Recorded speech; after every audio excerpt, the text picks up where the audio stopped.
there, guys, gals, and non-binary pals, and welcome to the SMITE Content Creator Cup EMEA.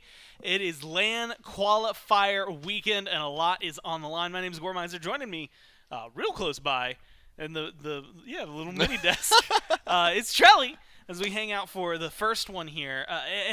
So there's a lot that's going to be going on, but if you've been watching the Content Creator Cup up to this point, we went through 3 weeks of open bracket into 3 weeks of group stage. Now we're in the LAN qualifier, which will then lead to the SCCC LAN, which is going to be one team of the few that you're going to see today, and then 3 teams of the few that you're going to see next week during the NA qualifiers as things continue to roll, and then we're down to 4 teams, and then one LAN happens, charity wins, and I guess there's an actual team that wins as well, and then, we're all doing great. But we're more hyped about charity winning, if we're honest. Yeah. And there's some other bozos playing SMITE. Yeah, but really, it is about the charity, so you got to be excited about that one. And if you've been following along this long, you're probably just ready for this journey to really kick off, and that's what we're here to show you today. And you know what else we can show you? The format thing that was kind of like what I just said, but way, way more succinct and way more specific. The LAN qualifier for EMEA, this is how it's going to work. Today, 3 teams are competing in a round robin in best of 3s. Tomorrow, the top 2 teams are going to play in a best of 5 finals. Winner goes to LAN. So depending on how today goes, we're whittling one team out, and that could be, hey, at the end of the 3 sets, we know exactly what's happening, or, all right, we're slamming a tiebreaker until we get those 2 teams that are going to play tomorrow, and then tomorrow, one best of 5, winner take all. That's where it's going to end up being. So it is very, I want to say very straightforward. Very cut and dry. Win your sets, win your games, do the thing, go to LAN. All of that. And Trelly, these 3 teams have a lot on the line. Well, I was going to say weight on their shoulders, mainly because Davey, if I remember correctly, has not lost a set. Now, he has dropped some games, but his team has been quite dominant in this side of the bracket, so I've been excited to really watch him. I want to know exactly what they're bringing today, Gore. And I was thinking, damn, I thought you were gonna say, like, I want to know what they're playing for. I Yeah, do want to know that there as well. it is, and that's gonna be what we're looking at next. What are they gonna get? This is gonna be the top 4 teams overall. So one team, whoever wins tomorrow, is going to get this guaranteed an invitation to play at LAN in July at our esports headquarters here in Georgia, behind-the-scenes tour of the Titan Forge studios, access to SMITE 2 development, a donation to charity on their behalf that will be based on their final seeding in that final LAN, and additional loot and goodies, which could be anything, pretty much anything, maybe even more charity. And we have been running with that one. Where we are going to. It could be these poker chips. It could be these carts. Could be anything. And what I just heard, Trelly, while I'm playing around with the stuff that they leave on the desk because I have ADD and can't just not touch things, was that Davey was playing in an arena game. We are waiting actively on him getting into the lobby and stuff. But the good news is that ticket count just hit 0. And he won. So it was 261 to 0. My guy stomped his arena game.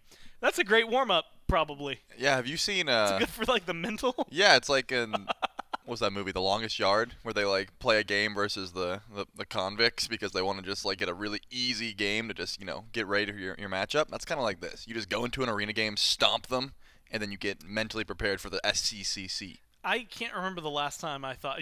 Well, we have to do that every time. Yep, we got to count the There's C's. the SCC, and then there's the SCCC. Have to be very, very mentally in tune for what is going to be going on. Look at the schedule, though. What we're watching today, Davey and OtherTheAnother, or TheOtherAnother, whichever one you want to call them, they're going to be playing first, best of 3. Then Seagull and OtherTheAnother playing in the middle, and then Davey will play Team Seagull. Again, round robin, everybody plays each other once. Then we will figure out where the standings stand, I guess, is what standings typically would do at the very end of it. If we have our top 2 teams, then we are set, and tomorrow we will have the first seed take on the second seed in a best of 5. Winner goes to LAN. So these 3 teams competing for one spot. And Trelly, it's a best of 3 between Davey and OtherTheAnother that start things off, which, again, for I mean, realistically, if you've been watching this, and I'd have to maybe go through and look at all the old brackets, but Davey does not lose sets. Right. Can lose games so far. And then watching, even beyond that, like where Davey and some of these matchups have gone, like the OtherTheAnother and Siegel's team, if I remember correctly, especially in open bracket, were pretty much the teams that were always getting in that top. Like it was just a shuffle of who was where. Yeah, I've been impressed with Team OtherTheAnother. They have been having some good games, but what I've noticed about Team Davey, at least what we've kind of picked up when being able to spectate it, is when this squad does drop a game every once in a while, it's usually because Davey was banned out. This man likes to be extremely aggressive on his support picks. When the Ares is gone, when the Terra's gone, he kind of looks a little bit lost. So I wanna make sure that his god pool is up to snuff. Do we know what god he was playing in Arena? Was he like playing supports? You think he was just like running through people with like? Oh, he was playing Ares. Yeah, Okay, well they're banning Ares, man. They're not gonna let you play Ares. He was Ares. playing the one god that he's been playing for the last 2 months. They're gonna ban Ares. There's no way. Especially if you just warmed up with Ares on stream. I don't think he's getting Ares. Well, you know what? We can find out by going into picks and bans here for game number 1. And again, now I'm excited to see because he ain't getting that Ares. No, like there's no way he's getting the Ares. What else? I mean, he's been playing Cabrakan. Terra. You're right. Terra's actually been way higher on the list. No way he gets either. I can't imagine it. Kuzenbo is going to be the ban from Team Davey. Remember, they are first pick, so they have a little bit of freedom, whereas Team OtherTheAnother, yeah, it's just not going to happen. We knew the Ares wasn't getting through. Especially, it might have been bait, though. Think about it. You warm up before your matchup, you sit there on stream, and you like just flaunt the Ares in front of everyone, and then you're like, I was never going to play Ares, you fools. I was baiting your ban, and it worked. So, and I will say this, because I scrolled up to see it. It's been a while since we've seen any of the teams in Europe. So first off, who knows what meta they're playing right now? We haven't gotten to see it in a little while. But on top of that, last time they met, so Davey and OtherTheAnother, Davey won, which makes sense. We've been mentioning that he has not dropped a set. OtherTheAnother and Siegel played. OtherTheAnother won. Yep. And then Davey and I believe Siegel, the last time they played, well, guess what? Davey would have won that one as well because of the whole hasn't dropped a set thing yet. So there's definitely going to be an interesting balance today because if I remember correctly, OtherTheAnother and Siegel's matches have always been incredibly close. So we'll have to see how they shake out, especially as they keep going through bans. Thoth gets banned. And the fact that first off, Jelly, I can feel the weight in the speed of picks and bans already. That these teams are recognizing. Okay, wait a minute, we guys, we need to tighten up a little bit. We do actually want to go to LAN. Yeah, I mean this is where you got to leave it all on the field, right? I mean this is going to be your last chance. So if you want to get high seeding, high placement, not have to worry about the rest of these matchups, you want to come out swinging here. And taking down Team Davey would be massive for Team OtherTheAnother. That would be the confidence boost you need, as well as just pretty much guarantee that you're going to that next day. So taking him out in Game 1 could be a good strategy. Heimdall ban makes a lot of sense. Just one of the safest ADCs you can really find.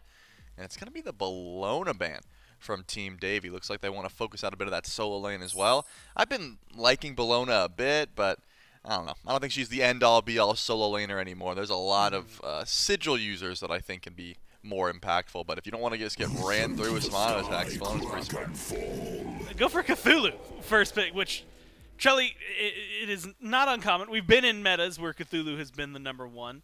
And when it comes down to like solo lane presence and team fight presence, Cthulhu does his best in one to not lose and does his best in the other to just ruin your day and your vision and pretty much any other control that you could have had.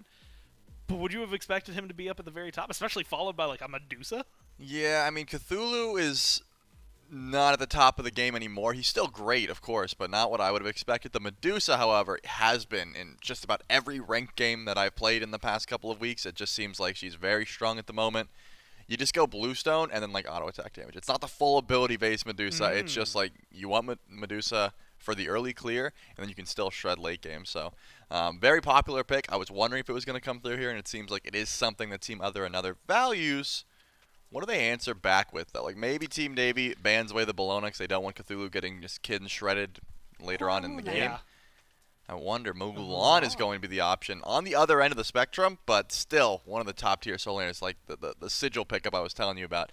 Not necessarily an item you have to go, but one that she does very well with. And Mulan is actually really fun for me because I feel like she's grown on me a lot more recently. Like, she was a god that for the longest time I enjoyed playing, but watching was 50-50. Also, she didn't show up too much once she was first released in a lot of those competitive games. So it was kind of like, where are we going to see her? I think Hardcore was one of the only ones that tried to make her work, and I believe in the time he was playing at support. So it wasn't really something that we got to see too much of.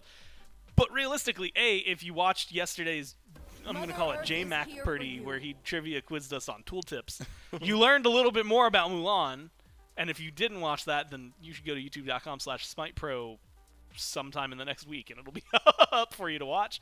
But the other thing is that she's really gotten it was the grapple change, I think, that really kind of elevated her to someone who can be more consistently in lane and like find control. Yeah, she's just super annoying early. Her sustain is a bit ridiculous, and she does that. The damage into the slow, her second ability, is very obnoxious in lane, especially if you're like a character that doesn't really trade very well. Cthulhu should be just fine. Has pretty great wave clear ever since the Mire got changed, so shouldn't be too much of an issue. Just Mulan is one of those early game lane bullies that then transitions into this late game menace that can, a pick like AMC, for example, will not appreciate. If you can get to the back line quite easily, you have a lot of movement, should be very solid. And I like the front line already. We got Fafnir and Mulan for Team OtherTheAnother. Only one auto attacker so far in the Medusa, but Fafnir pretty much always gets value in this sort of meta. Now, he not only is he getting value, actually, and I'd have to look it up because there was one team, and I want to say it was a European team that continued to go back, and there was obviously a North American team, I think it was Rudy, who always went back to this double ADC meta, whether or not they were actually going to be dominating with double ADC, but Fafnir enables you to do that. Even without it, you've got, like you said, some auto attackers already. You're going to be feeling pretty good, period. But there's the Terra on the other side, which doesn't necessarily mean anything like in a counter matchup, but we know it's something Davy's really comfortable with. Yeah, I wouldn't be surprised if Team Davy goes the double ADC. Like, they already have 2 Guardians, so they have plenty of magical damage. Terra and Cthulhu can certainly provide it. So, yeah, there's definitely some hunters you're going to want to look towards, and it seems like Team OtherTheAnother recognizes that. They're going to take the X-Ball away just in case that AMC is going mid, which is where I would probably put him. Just great wave clear. Doesn't have to worry about the long lane. Definitely the best place for AMC at the moment. What does Team OtherTheAnother grab, though? Do they want to try and match that double ADC with the Fafnir? I imagine yes, but you'd think maybe you get some extra magical damage out of the jungle. It's not a necessity, but it is something they could look for. And with Mammon and Alquang banned, you're kind of limited in your options. Charlie, I'm going to ask you a ridiculous question. How do you feel about, like, jungle Anubis right now? Like, where do you get, like, if Mammon and Alquang are banned, okay, where do you go next? Because the list of magical junglers isn't super long. Well, first of all, I'd go to Hebo. I would go to you're right. Poseidon. I would go to Cabrakan before Anubis. But it's not as if it's number 4. We're taking that. It's not as if Anubis jungle is useless. It's just, I don't think it's ever the best option. It's one of those picks that can certainly take you off guard. Like if you go something like Cthulhu that has like this big the CC immune ultimate where you're a big target and you can't really burst through anyone. Anubis can just get a very easy ultimate there, but it's also very easy to run him down with anti-heal, and the application that Team Davy has would be ridiculous. I don't think Anubis is coming in anytime soon. They went Raven anyway, so like the whole conversation maybe falls apart. And presumably you want more mage damage, magical damage, coming from your mid lane. Susano on her, locked in. And on her is one that, Charlie, it's always just a treat whenever we get to see it. Yep, I love the on her play. It's always going to be aggressive. You're never going to be sitting back farming till late game. You just want to look for impales, jump in whenever you can. But it's actually the Vulcan, which is going to bring similar damage levels towards structures, right? The turret can really chunk through. There were some turret changes a bit ago, being able to proc items, things like Tablet, which certainly helps out your damage. And not like the Fafnir is going to get too much value here just with the Medusa, but again, I think as long as you're near structures and you're buffing the Medusa, you're going to be able to shred through them. All right, Charlie, I'm going to give you 2 questions real fast. Okay. First one up front, which team are you vibing with a little more? I really like Team Davy's comp. It's a good team fight comp. Yep. Now, how confident are you in your abilities to not just predict that, but to know what card I picked up off the table here? Well, this is the you third said, time. Okay, and you said 1 in 52 chance, but I only have this many cards. Yeah, but I have no idea what those cards are, so it's still 1 in 52. You will get this one. You think so? I believe in you. Okay, then it is the 8 of Hearts. Okay, It's not the 8 of No, hearts. it is not the 8 of hearts. It is the Ace of Spades. It is the card. Yeah. It's the #1 card. I don't know where I got it and how I got it, but I did pull it out. And so That doesn't bode well for my prediction about Davy's team. Sorry, then. Davey. I don't know if things are going great. You might have a.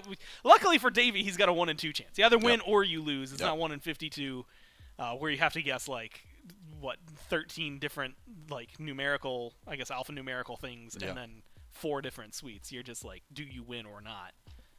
And you say he's gonna. Well, I just said I like that you comp said you better. like I that comp never, better. I You're right. never Good said point. he was gonna win. I'm putting words in your mouth. Good point.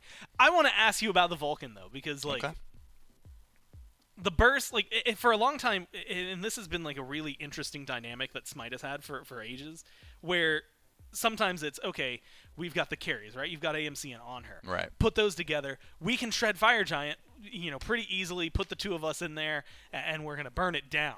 Yep. But they've got the burst, they've got the secure, and so that kind of ebb and flow. Is Vulcan just going to be a secure machine later on, or do you expect to see a little bit more from him? Well, with Fafnir, with Medusa, with Vulcan turret, it's not as if Team OtherTheAnother doesn't have the shred as well. They also got some burn. But burst is always a problem, right? You have to watch out for this Vulcan. You have to keep your eyes on him, because where is he when you're going for objectives? He doesn't have to get that close, right? Earthshaker has a ridiculous range, so as long as your ward coverage is fine, Susano, Terra, Cthulhu, they all have pretty easy times getting to a Vulcan, so I just don't think you're 50-50 objectives with Vulcan around. That's the big what if, right? If you're going to go for Fire Giant or Gold Fury, you got to keep your eyes on Vulcan. Heck, you got to keep your eyes on Medusa as well. That ultimate Petrify can also steal some objectives away.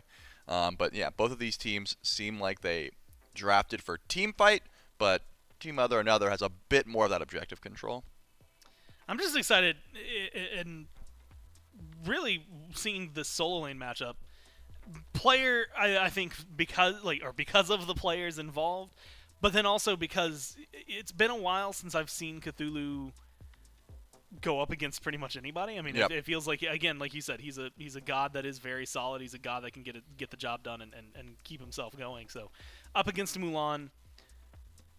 And you know what? I'm okay showing ignorance here. Outside of watching Lermy play yesterday, I don't really know the Mulan build right now. Yeah, Mulan does own. There's no doubt about it. It's like Blackthorn start. You can go Runeforge if you want, but I think Blackthorn's better. Depending on your matchup, your next item changes, but it's like you can go Genjis, you can go Glad Shield, you can go Breastplate, you can go Prid. Like there's a lot of bridge items available there. But it's pretty much 2 items, and then you just fight. Like, you just use your 2 constantly and try and 1v1 the other dude. Well, the good news is we can figure out I'm trying to 1v1 Cthulhu is a tall order, but will you be able to do it or will you won't? We won't be able to do it here. We have to find out in game. There we go. As we jump into it, Davey, OtherTheAnother. Trelly, just like that weird rambly throw, we got there. And we're going to get the job done. I'm curious, and this is something that has been happening, mainly because it's Content Creator Cup. Early kills are not uncommon, and fast kills are not uncommon. But it feels like it's been a little while, especially with changes coming on Tuesday. We're going to be seeing fast kills next week. But I'm curious, where the pressure is going to lie. Like, is Susano strong enough this early on? Are we looking over? I mean, I feel like we might be looking a little bit at Robin, but probably not for a little bit. Like, who's the driving factor in the first few minutes? I mean, you definitely have your options. I think that Robin has a lot of freedom in this matchup because up against Susano and AMC, you're not really threatened. As long as you have overhead kick, you shouldn't be worried about too much damage. On the other side, though, Dark has Blink, right? He wants to get active whenever he can. Pull off the mark, so average Kuda doesn't really have to worry, but that's the kind of play you can expect. You're looking for the Vulcan. That would be my option. I'd look for OtherTheAnother. If you've watched this team, they play through the mid laner. OtherTheAnother is usually the driving force, so I would be trying to get beads down as quickly as possible on that Vulcan. Yeah, put pressure. Vulcan's not necessarily a hard target to put pressure on either, right? He's slightly mobile in that backfire, slides him away, but other than that, he's mostly stuck around. I was also at least getting a little excited when I saw the On Her starting to drop low. It's not too often, you had mentioned the Medusa kind of dominating as of right now. Not often that you get to see an On Her in a very disadvantageous position, but sitting at kind of perpetually half health, this is a really, really interesting spot for Ragnar. You know what's also interesting is York the Cthulhu going for the Sigil start. Usually it's just been Conduit Gem consistently. Like, everyone's going Sigil. Yeah. But Guardian's going Sigil in particular. It's very difficult because your clear isn't as solid. But with Cthulhu having 3, like, clear abilities, you can just, like, 2-1-3 the wave. Seems like he's going to be just fine. Has done a lot of damage over here to Klino. Remember, no escape just yet. You know, has to get yoinked back in. Do they have the damage, though? It doesn't seem like it. It's going to be close. The pull in, the knockback, oh, the body all good, blocks! but you need a little more from it. But no, the tower, it's still too early. Yours lucky that didn't turn around on him. It stays a little longer. Things could go catastrophic. Walks away from first blood as Klino. Now, left side of the map. Damage is good. Ragna forced to jump over the wall. Has to go with the shot. Oh my god, it clips. And that's exactly what you need. First blood to the Vulcan, and might as well add another to OtherTheAnother. Davy, Ragna gone. Duo lane in shambles for Team Davy. And see, that's just troll, right? If you look at where Team Davy was on the map, Dark's on the right side of the map. There is no vision. You didn't have aim blue. And if you did, he didn't make the call. OtherTheAnother and Average Kuda show up to duo as this invade happens. Why are you taking a 2v4 willingly? It doesn't seem like the best idea. Beautiful ultimate, though, from OtherTheAnother. There was only one place Ragna could go, and he covered the option.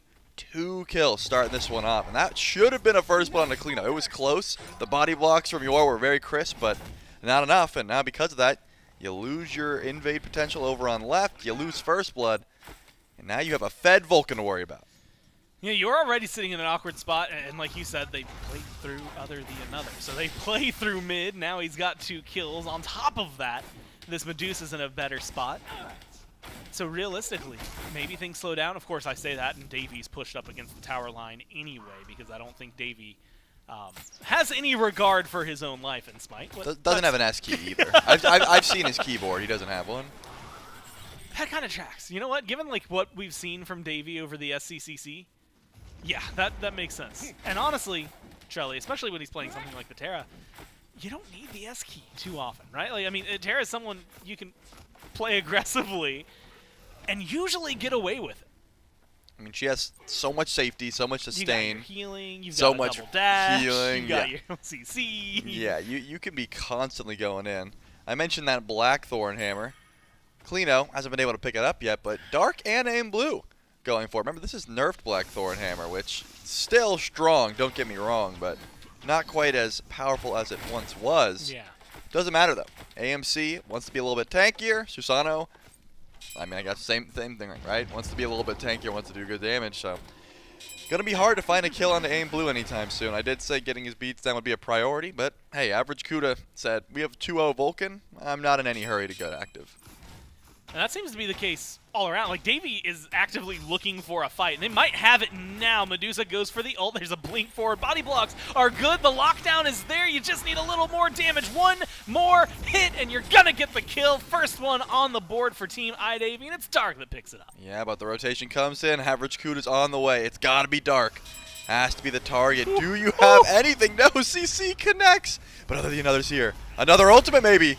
Oh, it's going to land. You have to dance around Meatball knockup, but then the backfire misses. You've got the turret. You've got some damage. You've got a dragon chasing around. Ragna turns one away from the jungle. Does trade his life out in the process, and it's another kill on OtherTheAnother, but Dark walks out alive in a place where it felt like no one on Davy should live. Not only are they still kicking, most of them get away with murder. Yep, Aim Blue made the late rotation over. Wasn't able to do too much, but OtherTheAnother picks up its 3rd kill of the map so far, but that just goes to show the aggression from Team iDavy. I think Dark learned his lesson, was over at right lane last time those buffs spawned in. This time he said, I will be invading buffs with my team. Like, Davy's going to be there, and clearly it's a mistake if I'm not. OtherTheAnother does take the stinger, uses the beads, but isn't running. In fact, is walking forward. This Vulcan, level 9 already. It's a big threat across the map, but you get the Vulcan beats down. 3-0. That is Good start. problematic. Yeah. Like, if your Team iDavy, that is a troublesome Vulcan. And again, you know, the way you described it when he got the kill on Ragna, which, you know, where you throw the ult out because you're covering the option. There's only one place he can go. And even then, just now, OtherTheAnother throws the ult into a specific spot where it's like, all right, I'm going to deny 90% of the lane, and the other 10% I'm going to close with the meatball. So good luck being anywhere, existing anywhere. Unfortunately for him, Dark still got away, but it's because they had a higher prio target in the on her. 1-2-0, 0-1-2 for the carries, respectively, on her and Medusa. And Trelly, now, you know, as we start to approach 8 minutes, this is always where it gets, well, I was going to say a little awkward. I'm not going to lie.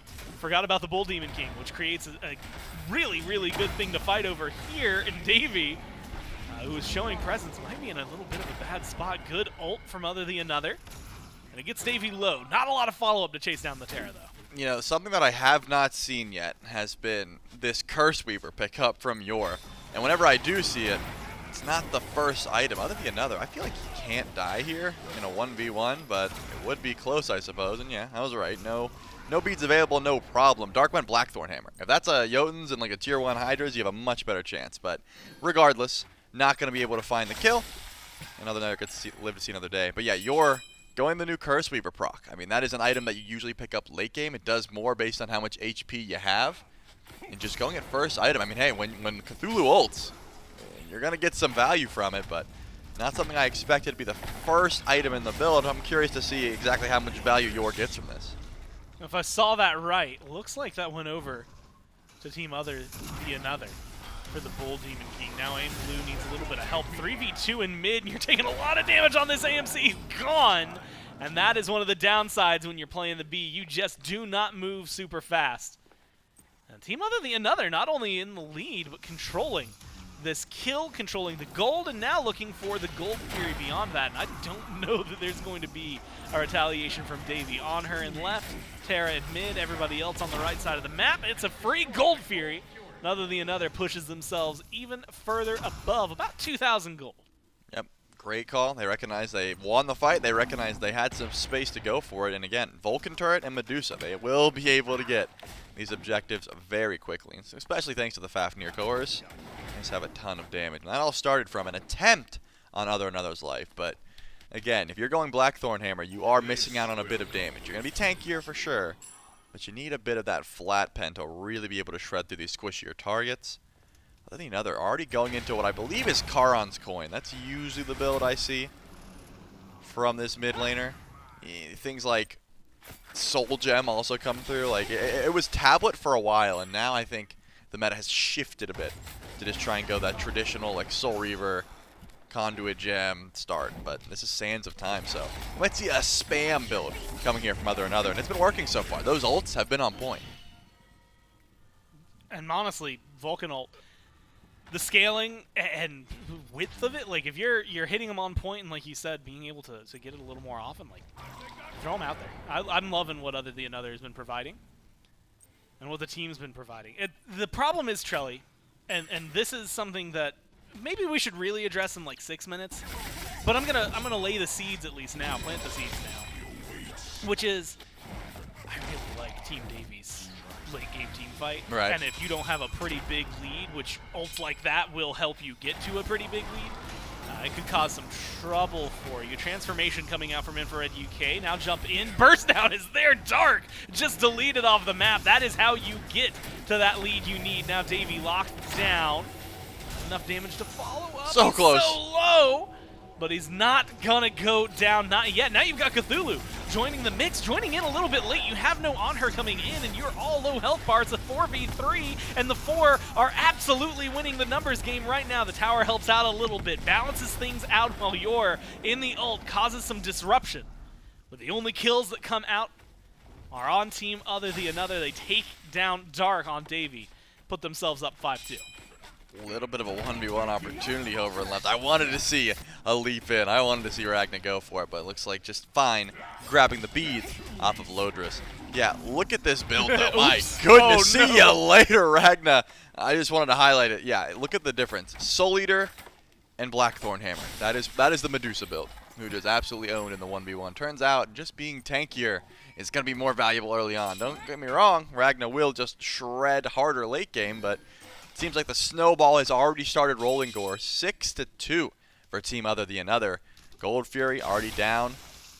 They've got options. They're going to stand over towards the beacon. They've got more bodies here, which means Davey can't stall this one out for too long. Davey, like you said, at least can hang around. No ult to his name, so you have to be incredibly careful. Already half health, my god. The damage It's just free right now for OtherTheAnother. They get the beacon. That's going to spread out a little bit of damage, give them some extra pushing power, let's say. No towers so far have fallen. But Trelly, 6 kills to 2. You know, we're starting to get to, what, 33, 3,500, like, as they can push it. But the closer and closer they get to, like, the 4,000 mark, the 5,000 mark, the more confident I'm feeling that Team OtherTheAnother can overcome the deficit that they might have in some of the late game team fights, given just compositional differences. You're not wrong. I mean, they do just want to sit back and scale up. Aim Blue just picked up that Soul Eater, whereas Lodris, of course, started the Soul Eater, so already finished. You can just tell how much more Team OtherTheAnother's builds are online because of that lead they've been granted.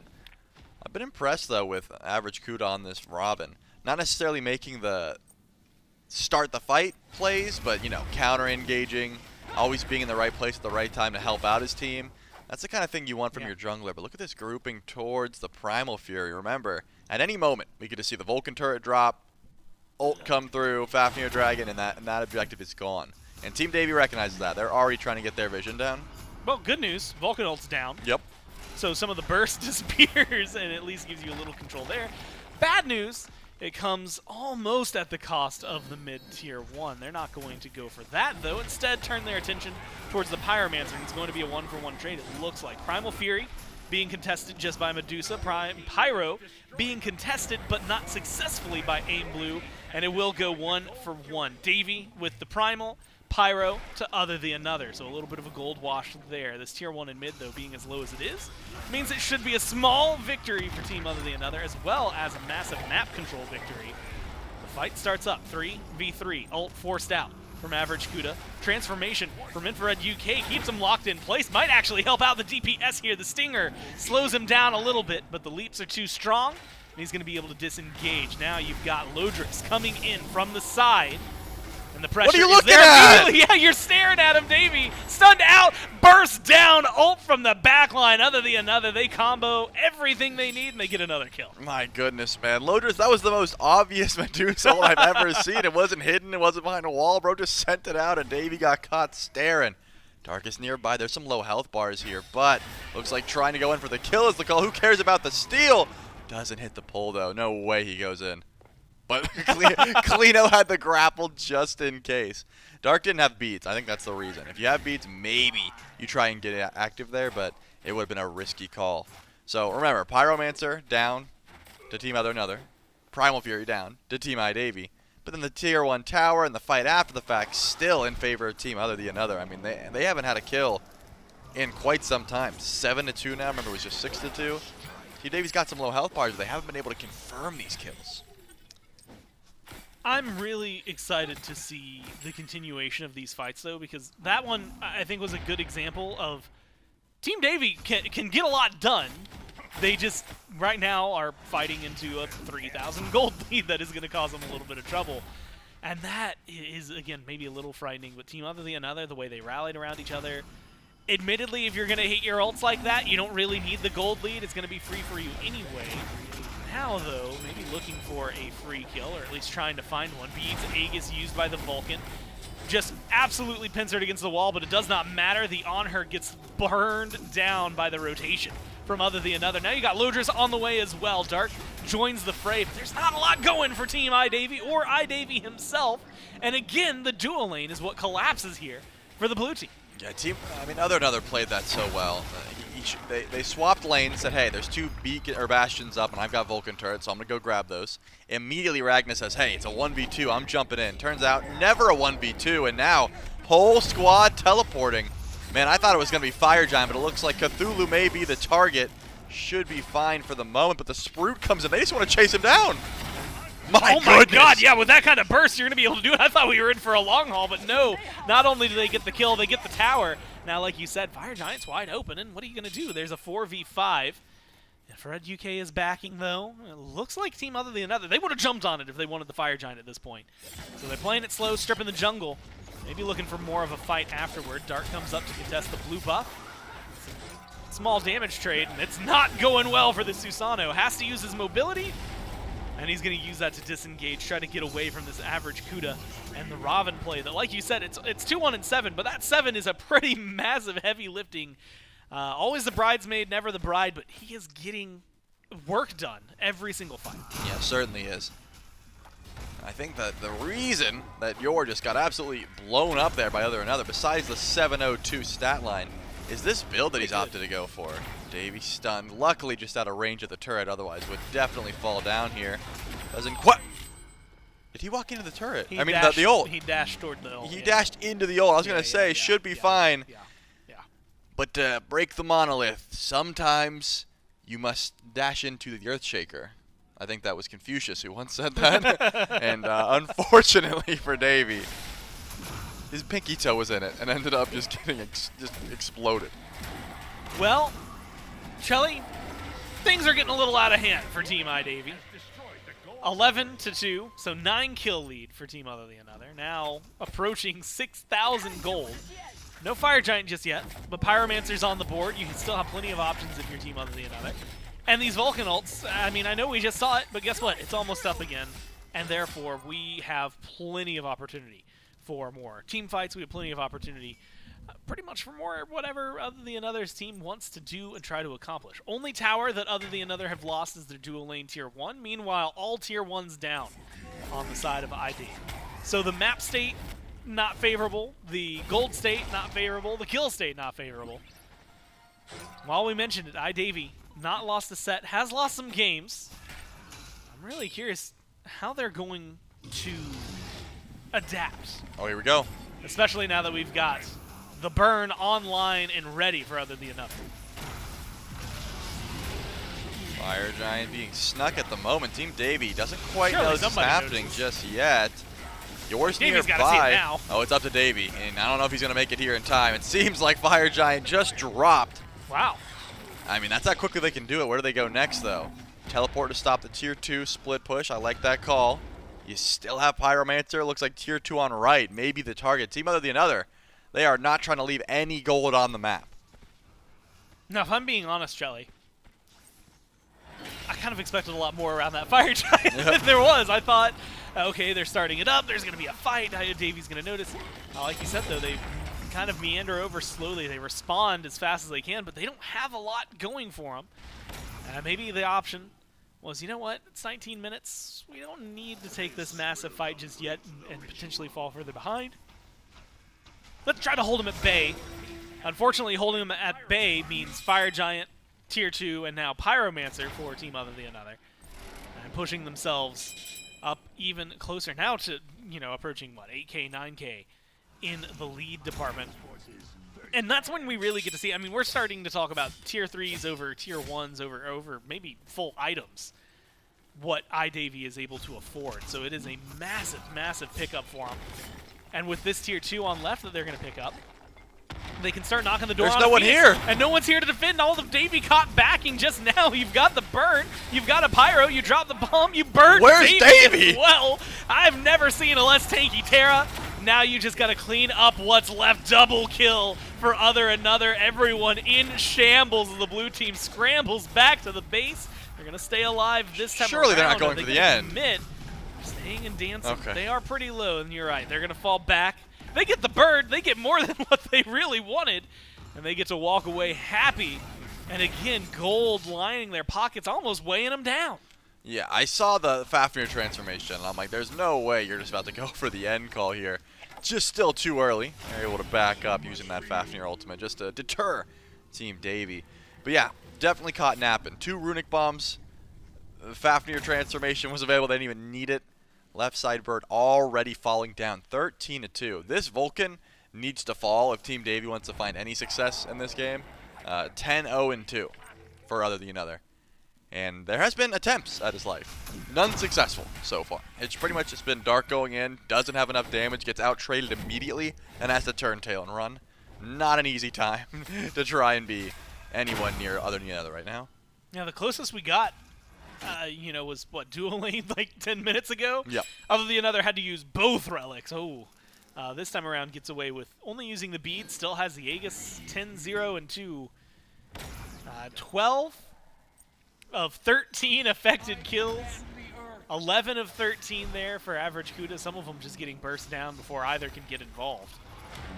And it just kind of feels that way. I mean, your Dark, you know, for Dark, Aim Blue, and Ragna, it kind of makes sense, right? You're squishing your targets. But Davy and Yor getting burned down just as quick as well. It just feels like Team iDavy, in terms of longevity, just doesn't exist. Well, Yor doesn't have any magic D. Like, it's Cloak. That was it. I don't like this build at all, especially with the 10-0 Vulcan. If you had like a cookie cutter build in your head before the match started, you need to shift when Vulcan becomes 10-0. Like, you like, oh, I need magical defense immediately. That's why this Cthulhu is a non-factor at the moment when that ultimate comes through. And don't get me wrong, stacking up that Cloak, getting whatever this next defense item is, probably like a Pestilence or something online, will certainly help. But it's a long ways away, and there's not a lot of farm on the map for Team Davy to grab. Primal Fury, not going to be here. That one's gone. And it looks like that's all we will see from this Fire Giant push. I expected at least one more Phoenix attempt because of how smoothly the first one went. But maybe they don't feel confident without a Runic Bomb, so they're just going to go back and maybe go for the Fire Giant one more time and then try to fully break the base and go for another Phoenix. But 3 tier 2s and a Phoenix is... no, that's good. Yeah, it's pretty massive for them. And man, I'm keeping my eyes right now mainly on gold in hand for anyone on iDavy, which it's not looking too great for a lot of the people involved. They've spent what they have. Not a lot of vision in pocket for them. Not a lot of ability to really afford it, if we're being honest. And I'm looking for what this Terra is going to do. Level 13 compared to Infrared UK's 17. In comparison to everybody else who's level 20, you're 7 down in that department. At least for everybody else, you're catching up. 2 level 20s, Aim Blue, Ragna.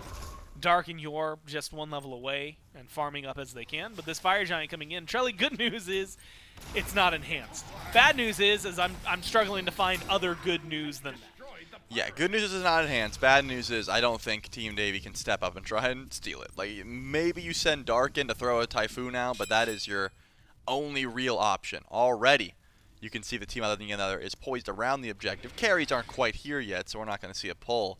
But you've got Yor and Ragna on the map currently on the left side. We know Davy's there too. Team OtherTheAnother doesn't know that, but I don't think they're too worried. When you see the carry and the solo clearing fire waves over on left, you're going to be just fine. Or one of the carries, rather. Yeah, this Fire Giant will be free. Absolutely. For Team OtherTheAnother. Left Bird did spawn back up, though, notably. So that's something that they shouldn't have to worry about too much. I believe, yeah, no more fire waves. So Team Davy can relax. They can breathe easy for the time being. But they still have to worry about the push, because eventually Team OtherTheAnother is going to come. They have Runic Bomb in hand. Shouldn't drop it on left Bird. They should just be waiting for mid Phoenix, probably, because that left Phoenix should drop relatively easily. Yeah, you get Medusa in there for 2 shots, and you're probably going to be fine. Charlie, it's 13,000 gold. You know, if Team OtherTheAnother gets their way, it'll be 14,000. There's a lot of gold on map still for Davy. Not necessarily in objectives. Those have been dominated by Team OtherTheAnother. But at least when it comes down to, you know, your tier 1, tier 2s, some simple things to potentially scoop up and, again, maybe cut into it. Unfortunately, the line of scrimmage is nowhere near those towers. You are not getting to step up to them for free, and honestly, even if you do step up to them, you're just in a blanket statement more dangerous spot than you were before. So you have to play defensive around here and around your Phoenixes. All of the wave push that they had done during that Fire Giant has now pretty much come to nothing. The red wave stepping up for Team OtherTheAnother over on left. This is going to be a really difficult defense to try and make happen. And I feel like a lot of weight is on these tanks to try and defend as best they can. Left side, that seems to be the goal to hold on to. They're not going to be able to keep the bird up, but Yor goes to the ultimate. 4-man knockup, massive, but there's no need to commit here if you're OtherTheAnother. And so the Cthulhu ult maybe falling apart. Dark tries to go in, but takes just as much damage, if not more, than he's able to dish out. That just seems to be the way things are going here for iDavy. Yeah, I mean, they were able to bait out the Cthulhu ult. That's massive. Then they just wait, set in, go for another Phoenix attempt. Average Kuda in the back, and Dark is already gone. Already deleted, and now you just have to march forward. Mid-Phoenix gone. Team OtherTheAnother doing due diligence and making sure to knock down all 3 birds before they march in. 27 minutes on the clock. They've got the damage and the numbers advantage for another 40 seconds. While Dark is down, And they're looping around. Look at Average Kuda coming towards the back line. Exactly what you need. Your half health Vulcan shots. The damage are just too good. 12, 0, and 2. Cleano, finally something goes the way of iDavy. And that kill alone might just be enough to at least extend their lives a little longer. But Trelly, iDavy is on life support. Yeah, they really cannot step up. They're going to be stuck in their Titan room for quite some time at this point. What a beautiful siege. I mean, OtherTheAnother wasn't really landing the ultimates there, but all it did was open up space and split the tanks and the damage dealers. And with the wraparound from Average Kuda, Davey unfortunately falls down once again. 0-6-3. Not the easiest time being a support on the losing team, especially with how much damage is coming from Team OtherTheAnother. But with all 3 birds down, the good news is Team Davey doesn't really have to think anymore. You know, they just sit there, farm will constantly funnel towards them, and they can figure out how they want to play this defense. Not going to be easy any way you slice it. Coming back from 3 Phoenixes down is nigh impossible. It's very close to being impossible. You really have to get aggressive or think outside of the box, try and take a fight outside of your Titan room, things like that. But Team OtherTheAnother, they can play this one slow, man. 12-0-2. I do want to see Godlike before they end. If they panic end before the Godlike comes in, kind of cringe. But yeah, they can play this one slow. When you're 12-0, so, and this is maybe just something I fall into.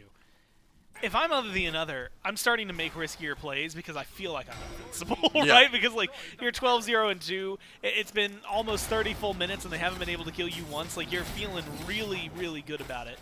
Luckily, OtherTheAnother's a competitor and has a competitor's mindset, and instead is going to just find free damage with a massive ult over the wall, and then put the Godlike on the board. There's another kill, but this one goes to Lodris. 5v3, the duo lane. Gone again for iDavy. Lost track of how many times I said that today. So far, it has been clean, and it's a double kill to end it.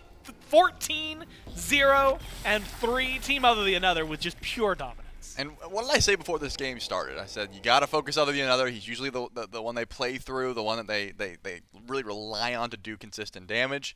Not one death. There was a couple attempts at his life early on, but besides that, you said it. Those relics were, I mean, he was just chilling. Maybe one relic in most of those no, fights. I use beads. Yeah, it was hardly ever like the drop ult at my feet, beads, Aegis, running around like a chicken with your head cut off. It was more so just, hey, my tanks have got my back. I am doing plenty of damage. I don't have to worry too much. So I think that there's going to be some more pressure put onto the mid lane for game number 2. It's going to be a necessity. I mean, I wouldn't be surprised at a Vulcan ban. That's probably something they were just annoyed by. But this is how OtherTheAnother plays pretty constantly. You just need to put more pressure onto him. You cannot let him free cast. It definitely feels, and it's, again, it just feels so wild to me because I really expected to see a massive turnaround when we got to the late game because of the team compositions. Instead, we got what we got. A Vulcan just absolutely dominating. And Trelly, it leads me to want to ask up front, and maybe we'll go into this a little bit more, but Vulcan ban? Or just sit on him a little more? Yeah, I think he needs some pressure put towards him. We may see the Vulcan ban, though. We'll have to see how that's going to shake out and break down the game a little bit more again right after this quick break.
this feeling inside that I can't put aside because I want you. Although I thought I was fine when I left you behind, I know I loved you. I got this feeling inside that I can't put aside because I want you.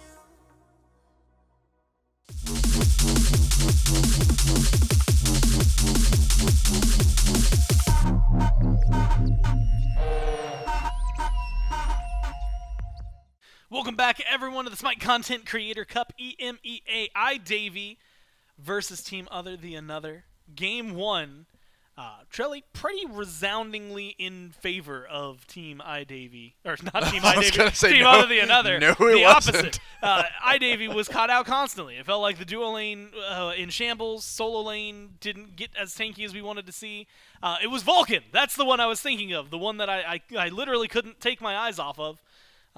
He just stood out above and beyond and above and beyond and above and beyond, and then even still more beyond that. I guess you could say it was a godlike performance. 14-0 for OtherTheAnother. 14-0-2 if you want to give him the assist, because he deserved those as well. Definitely a threat on the map, but again, you can't be 14-0 without your tanks playing extremely well. You know, being a good solid front line. I was very impressed with not only Klino on the Mulan, but Infrared on this Fafnir. 0-0-16, the perfect support stat line. What more could you ask, honestly? And something that I forgot to mention, the demonic grip picked up. Shredding protections for his mid laner, just making sure that Fafnir breath just made everyone extremely squishy. Loved the way the Team OtherTheAnother played game 1 here. Team Davy, they got a wake-up call. You know, if you want to go for items like the Blackthorn early on, you're going to be losing a bit of damage, you know, and you couldn't really find those kills once that happened. Stunt your power spikes a bit. Now, I'm not going to say it's bad. Again, Blackthorn got nerfed. It's not my favorite, but I am a big fan of just getting damage online as quickly as possible. So we'll have to see if they make some adjustments or if they just don't go for, you know, silly invades, things like that, because that was the big issue for me. Dark goes for an invade over towards Solo at, what, level 4? That second purple buff spawn. And then immediately, OtherTheAnother and average Kuda, 4 people into duo lane, and Team Davy still goes for the invade, 2v4. Didn't seem like a smart call, and that did start a bit of the snowball effect. And first off, OtherTheAnother almost doubles up damage on everybody. If Klino and Yor didn't exist, he does double up. Or if you get rid of like the solo lane buff of we're smacking each other for a little while, Yep. does double up anybody that's in the lobby. So absolutely insane in damage, in kills. Like you said, the setup around him when you've got the Mulan, the Raven, and the Dragon. Fafnir, Yep. yeah, the Dragon playing at the level they were, kind of makes it way easier to be the Vulcan. Didn't have to use his beads, didn't have to use his Aegis too often. It just felt like a very cruising path overall for OtherTheAnother.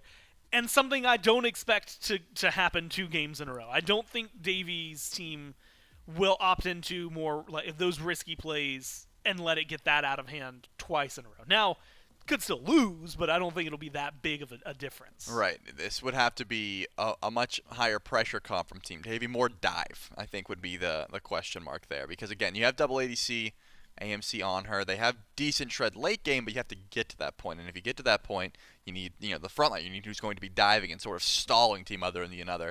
And Susano and Cthulhu were not able to get it done this time. So maybe just a little bit more early game pressure. If you're going for that double ADC, you're going to need it because you need to bridge that gap to late game. Well, you know what?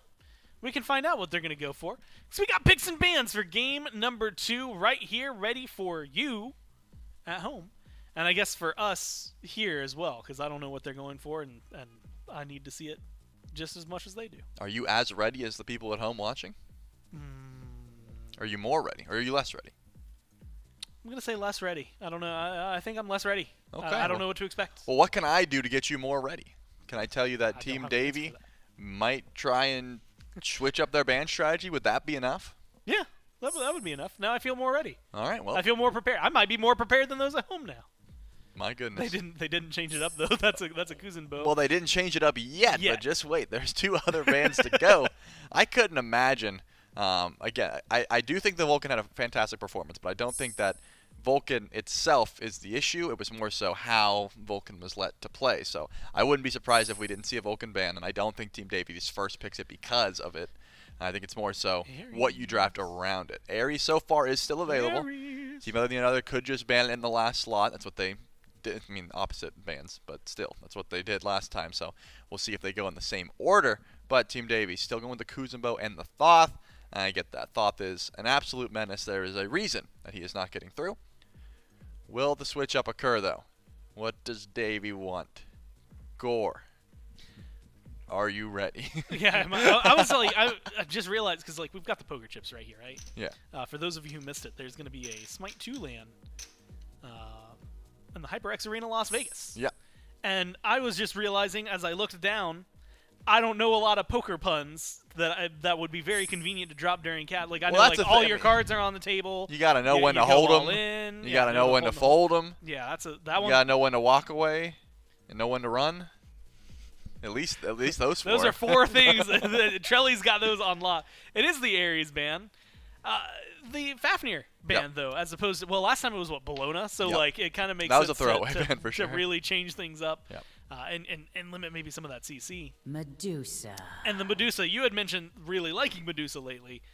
Do you like the shift from the Cthulhu to the Medusa up front? Yes, I like this a lot better. Again, the Cthulhu isn't the end-all be-all soul laner for me. I didn't see too much pressure coming from it. I like the Medusa a lot better. And this is kind of what I predicted a bit. Like, I don't think the Vulcan deserves that much, like, stress. It was more so the OtherTheAnother than it was just this Vulcan pick. And if you get more dive, you get more damage, should be just fine. Medusa will certainly provide that. X-Ball was banned away last time. This time going to be pretty heavily prioritized here from Team OtherTheAnother.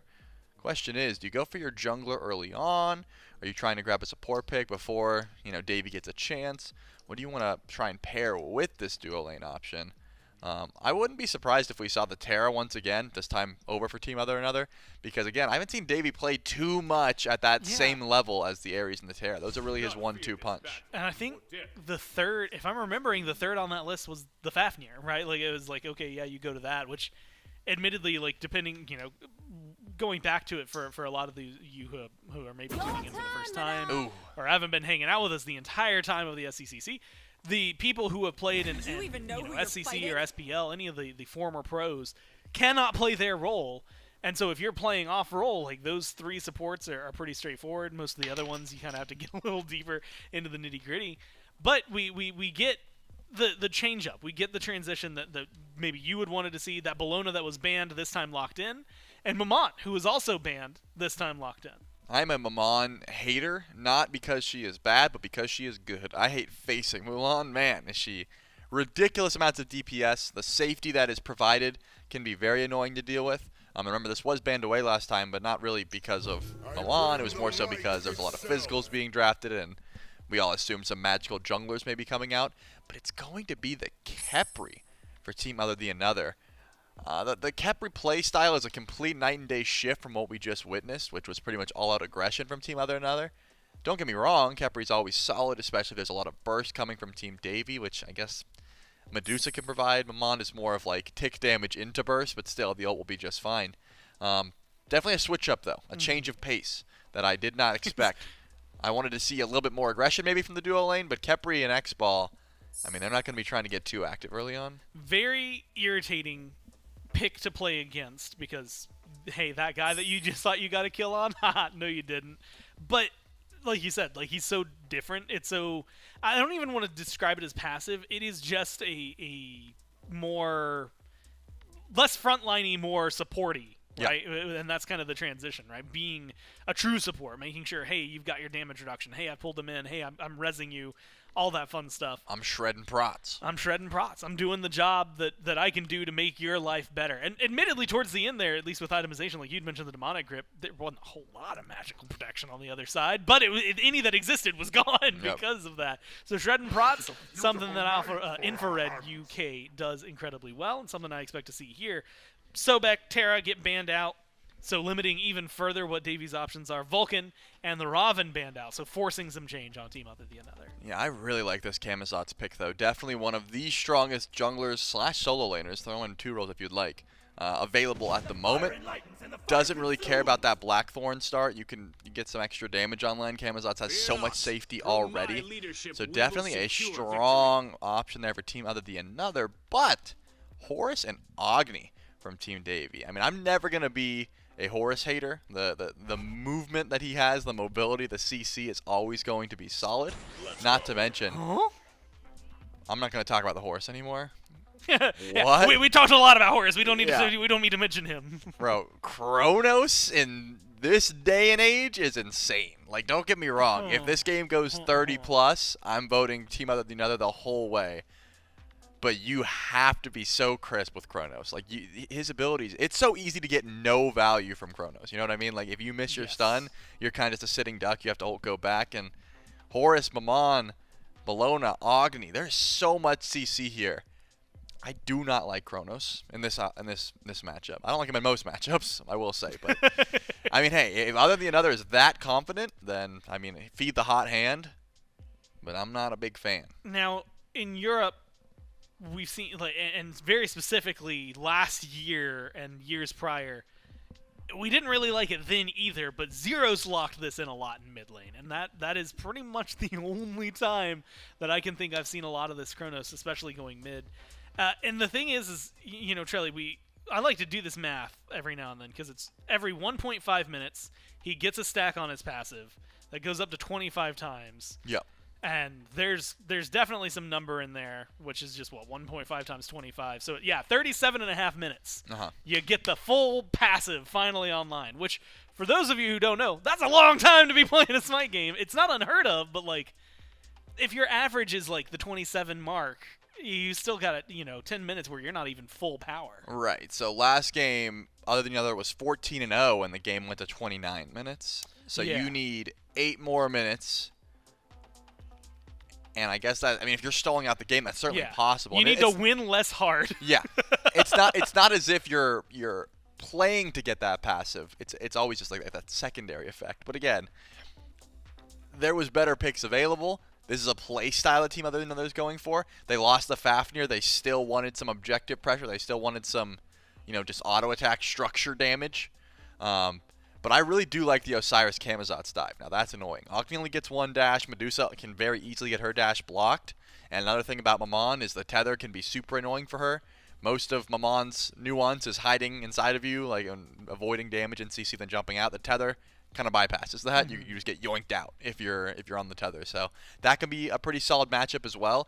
There are good things about Team OtherTheAnother's comp. They have 2 reses as well. I didn't think about that. You got Rewind into the Khepri ult.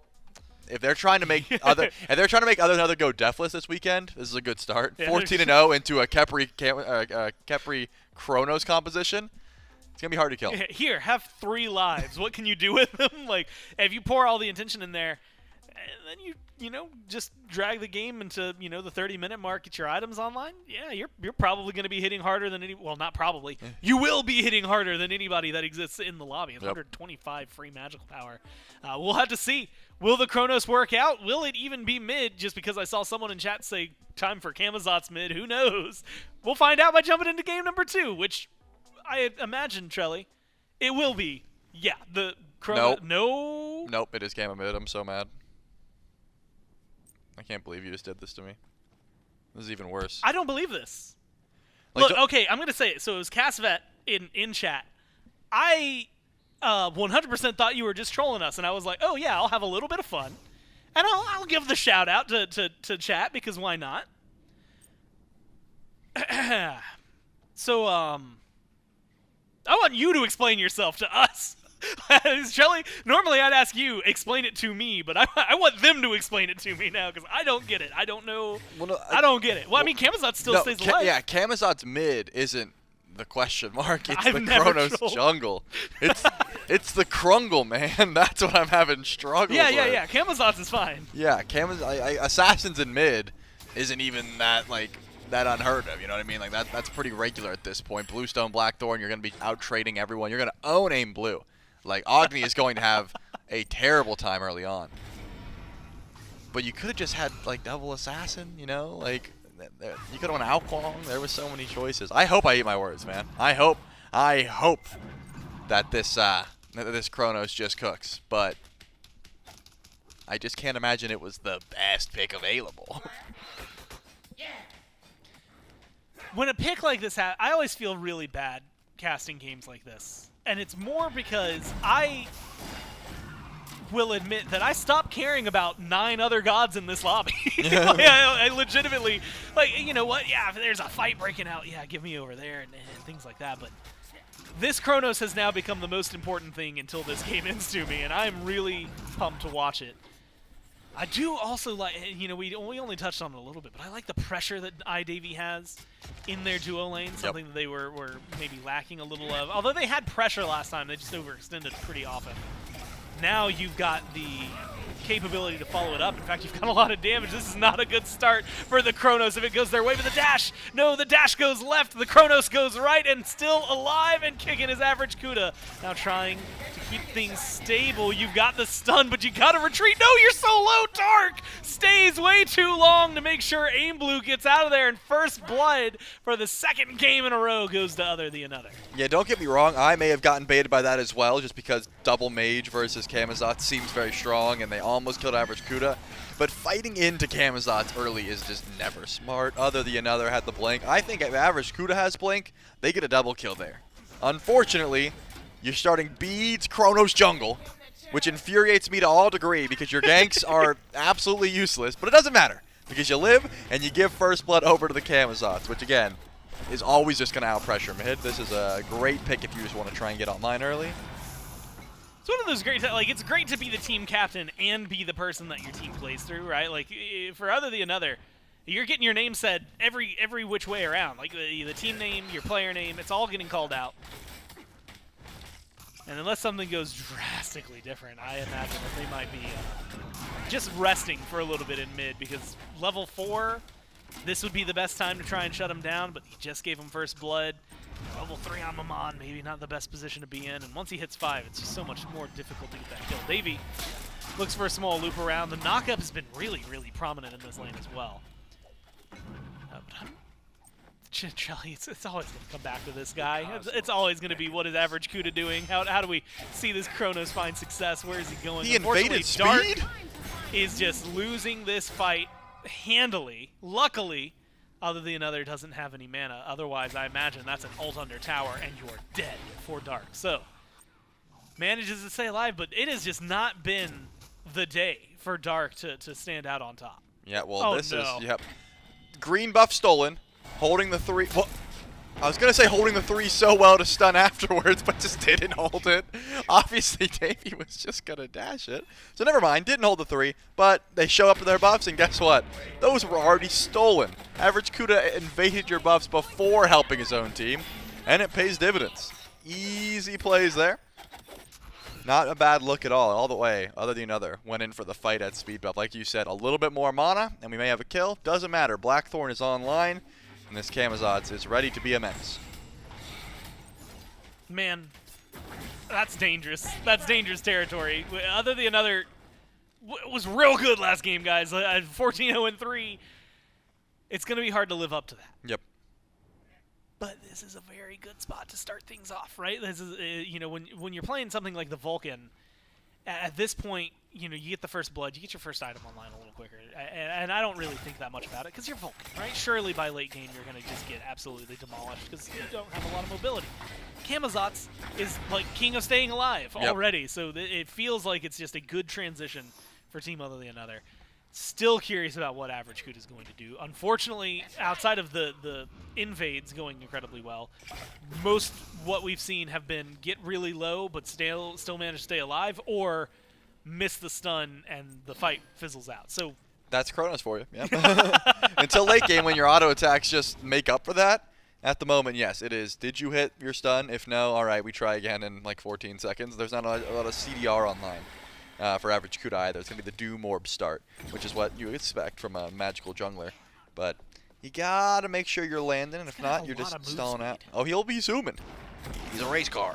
That's the line. Oh, Davies in the sky. Did Lodris actually dash on a ward or something? They don't know. Oh, they come in now. You've got the damage, but no, the CC isn't there. The slow isn't there. You need a little bit more. The chase is on for the Mammon, but there's going to be the res. Oh, he's gone. Brings him in. That's actually the perfect spot for Team iDavy. And this time they're going to pick up their first kill a little bit sooner, and they're putting it onto Lodris early. Yep, see, that was you got to be in the Kepri mindset there. Infrared should have went under tower and just said, hug the wall, I'll ult you and bring you over here. But unfortunately, when you're close to the enemies and you res someone, you just bring them to the enemies, and that's never fun. That's not what you want to see. It's a good spot for iDavy. Maybe even better here. Actually, a lot of damage from the Bologna. You've got some backup coming from the Augie. It's a 2v3, but it's OtherTheAnother who's low. Forced to fall back, makes it maintain a 2v2 status. But yours, half health and falling and needs to play carefully. Luckily, has the disarm. Bologna Osiris. A tale as old as time. But something that Yor and Klino are going to have to deal with throughout this game. And Shelly, it's honestly, how did you word it yesterday? It was very, very applicable, which is very fun to play. Maybe not as fun to watch because it is just two auto attackers smacking each other over and over and over and over and over again. Yep. That is exactly what it's like, because you're not seeing much action. When you're actually in that situation, you're like, yeah, like, you know, those are the auto attacks. Yeah, and then you're just making that noise. That's at least what I do when I play Bologna or Osiris. But from above, from this point of view, you just see auto attacks flying and no HP changing at all, which is a bit unfortunate. But still, we'll see those solo laners rotate out eventually. Team OtherTheAnother has been on top of their neutral farm, but Dark doesn't want to let the BDK go down for free. Decides not to stick around once the Camazotz rotates out. I always say BDK, but it's just the BD. This is just the Bull Demon. The King, he's over on the Joust map. This is just like one of his royal subjects or something. Yeah, this is of the Bull Demon Kingdom. This is one of the Bull Demons. I was actually thinking about it the other day, though. Can you imagine the Bull Demon King, like the ability to just like randomly chooses an available like tower or structure and just shuts it down? Like how crazy that would be in Conquest. Yeah, I mean that's like the baby version of the Ancient Fury in SMITE 2. Like I'm for it. I'm ready to see someone just get a coin flip and lose their lane just off of an invade like that.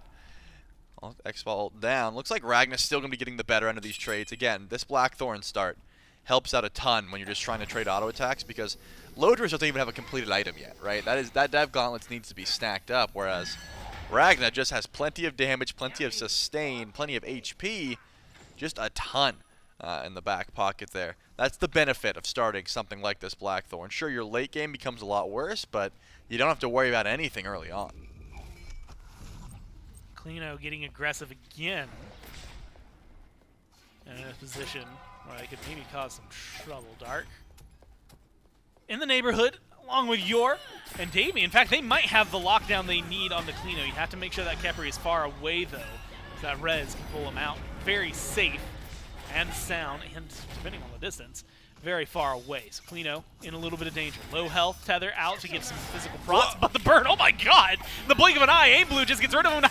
Infrared UK has to use the ult on himself now, locked in place, surrounded by 4. Body blocks are good. The dash gets him through. He does not get out of there, though, as he threads the needle through everybody. Blue trades out his life for the cause, but it is something that I think Team iDavy is more than happy for, especially with how the fight keeps on rolling. They've got OtherTheAnother. They force him into the sky. Can he get away? The tower line just far enough.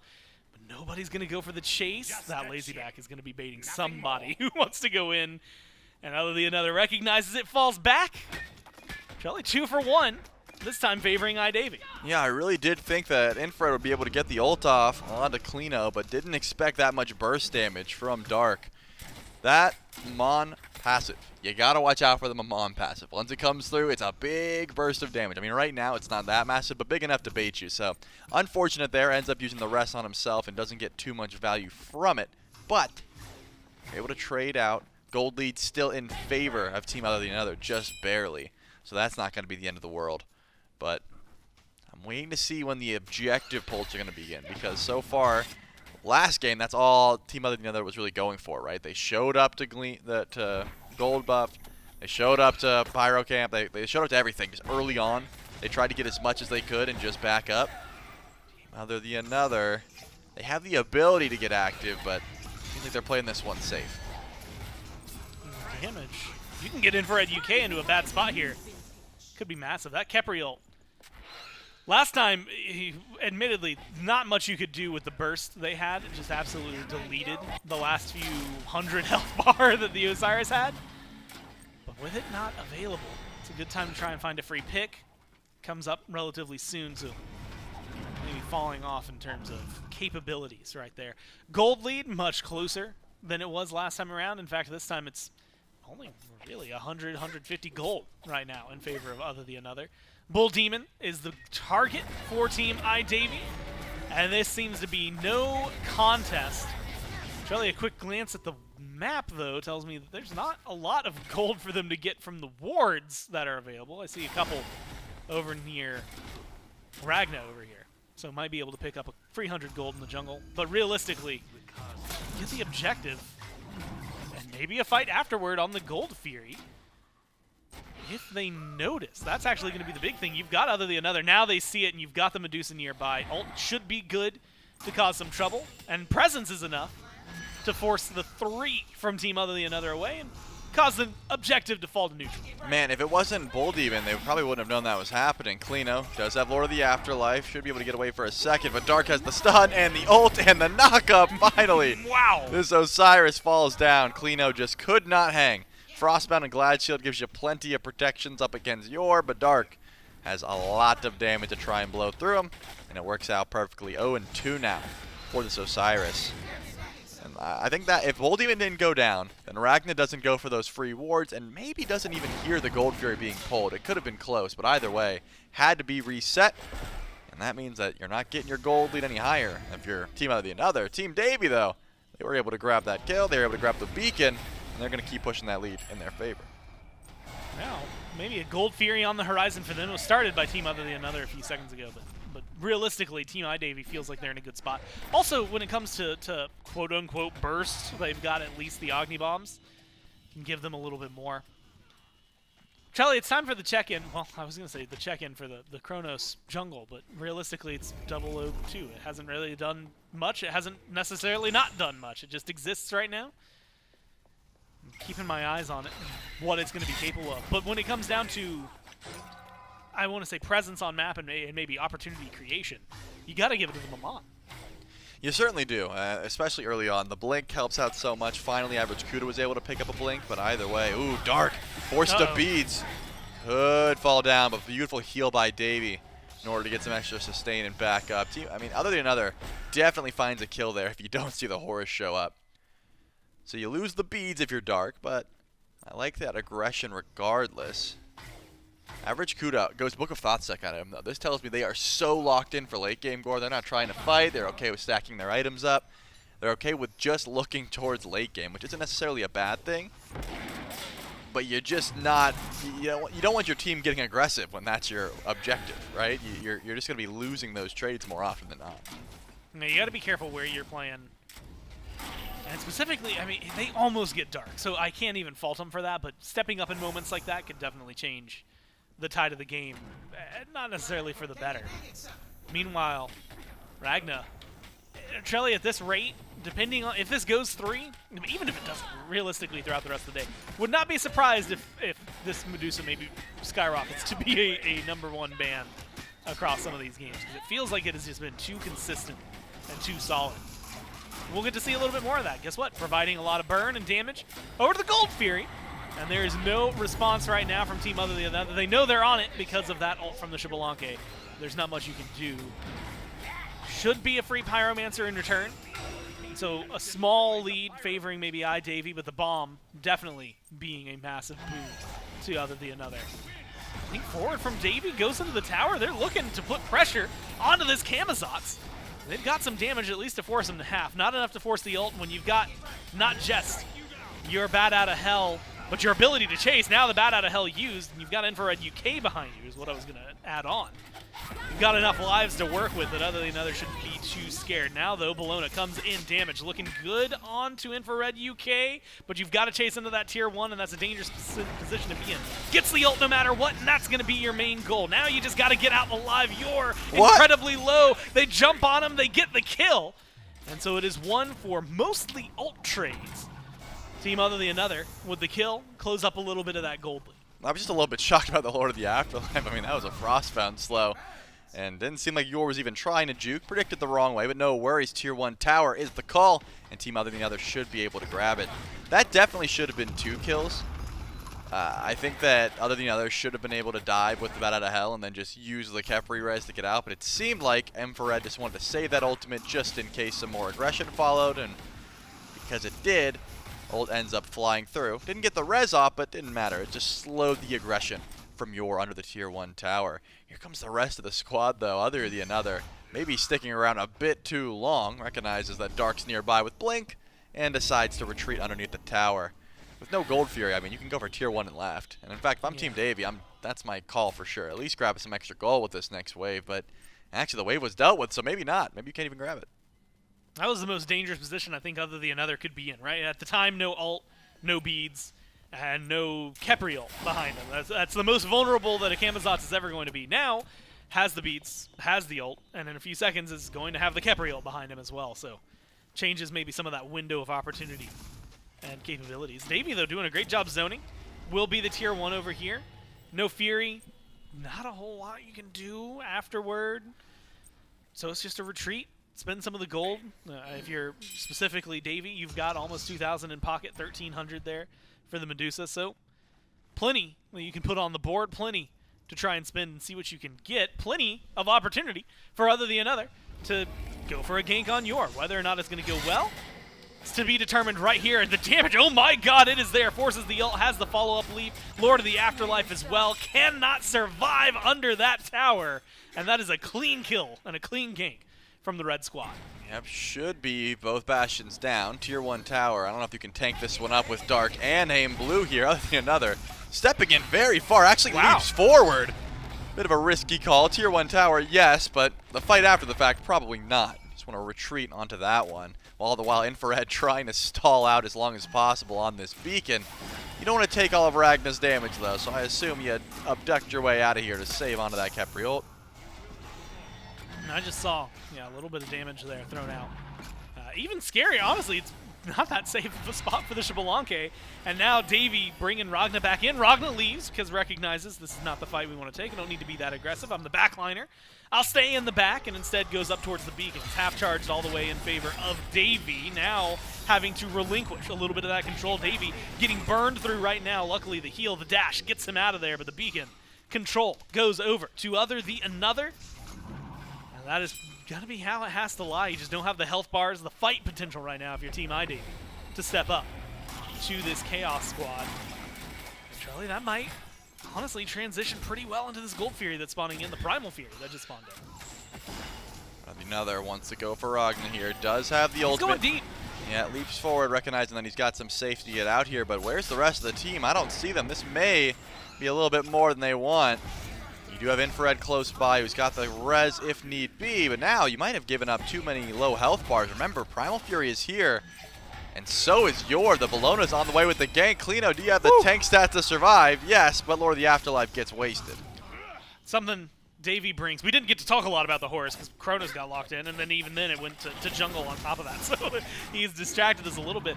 But the prot shred that he's bringing to the table, I mean, it is making it so much easier to burn through Klino's health bar. Now, Primal Fury goes the way of iDavy. Great zone again by the frontliners. Kuda going for some farm. And it's going to be the tier 2 that is his target, and the tier 2 that he gets no problem. This Kronos, it has been quiet, but I can say, at least in terms of tower pushing, split pushing, successful. And that is going to be something, again, 19 minutes in, the longer this game goes, the better it is for average Kuda. Blink for Blink. Dark is looking for it. Can't quite find the knock-up. Has Yor, though. Silence is going to be there. Rewind. Creates a lot of space under the tier 2. Stun is good. Damage is there. And I fear I may have Caster's Curse Kuda to the max. Low health bar. No rewind. No relics. Not a lot of defense. One more hit is all it will take. Oh. Oh. Are they going to be able to do it? You're running right into him. You have to get this kill. Lives way longer than I expected. Plays with time there, and the Kronos does eventually fall down. Yep, unfortunately. I wanted to watch that a little bit longer. I should have came in with some analysis, but it's fun to just go, Now, Team iDavy, they're fully grouped here. This could be a Fire Giant call if Team OtherTheAnother doesn't play this correctly. Chasing down Klino. Lord of the Afterlife is available, so not too much danger for the Osiris, but at the very least, you can tell that Lodris is on the other side of the map. I mean, if he reveals himself on the teleporter, Team Davy's going to know it's a 5v3 at best. Looks like they're not interested. We'll be backing up here. Teleport used just in case Fire Giant is the call. But Team OtherTheAnother, with the shenanigans from Average Kuda, able to put themselves in the gold lead because of that tier 2 tower dropping down. Did burn a lot though. Beads, Blink, Chronos ult. I mean, you get tier 2, so I guess you're okay with it, but lived longer than he probably should have. And it leaves you in a position where, for another minute, no beads. Your ult's coming up actually a lot quicker than I remember Chronos ult coming up, so Rewind's going to be there pretty soon. And it really is, I mean, between Infrared and then the ults for Average Kuda and OtherTheAnother, like, somebody on this team has multiple lives.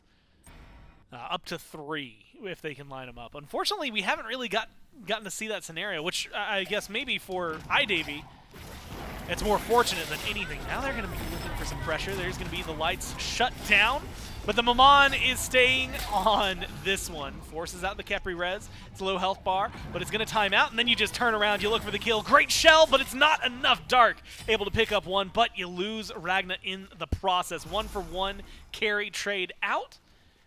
Now you have to play carefully. 4v4. Without the carry, Shelly, it becomes a much more different fight. It's a very, very different battlefield.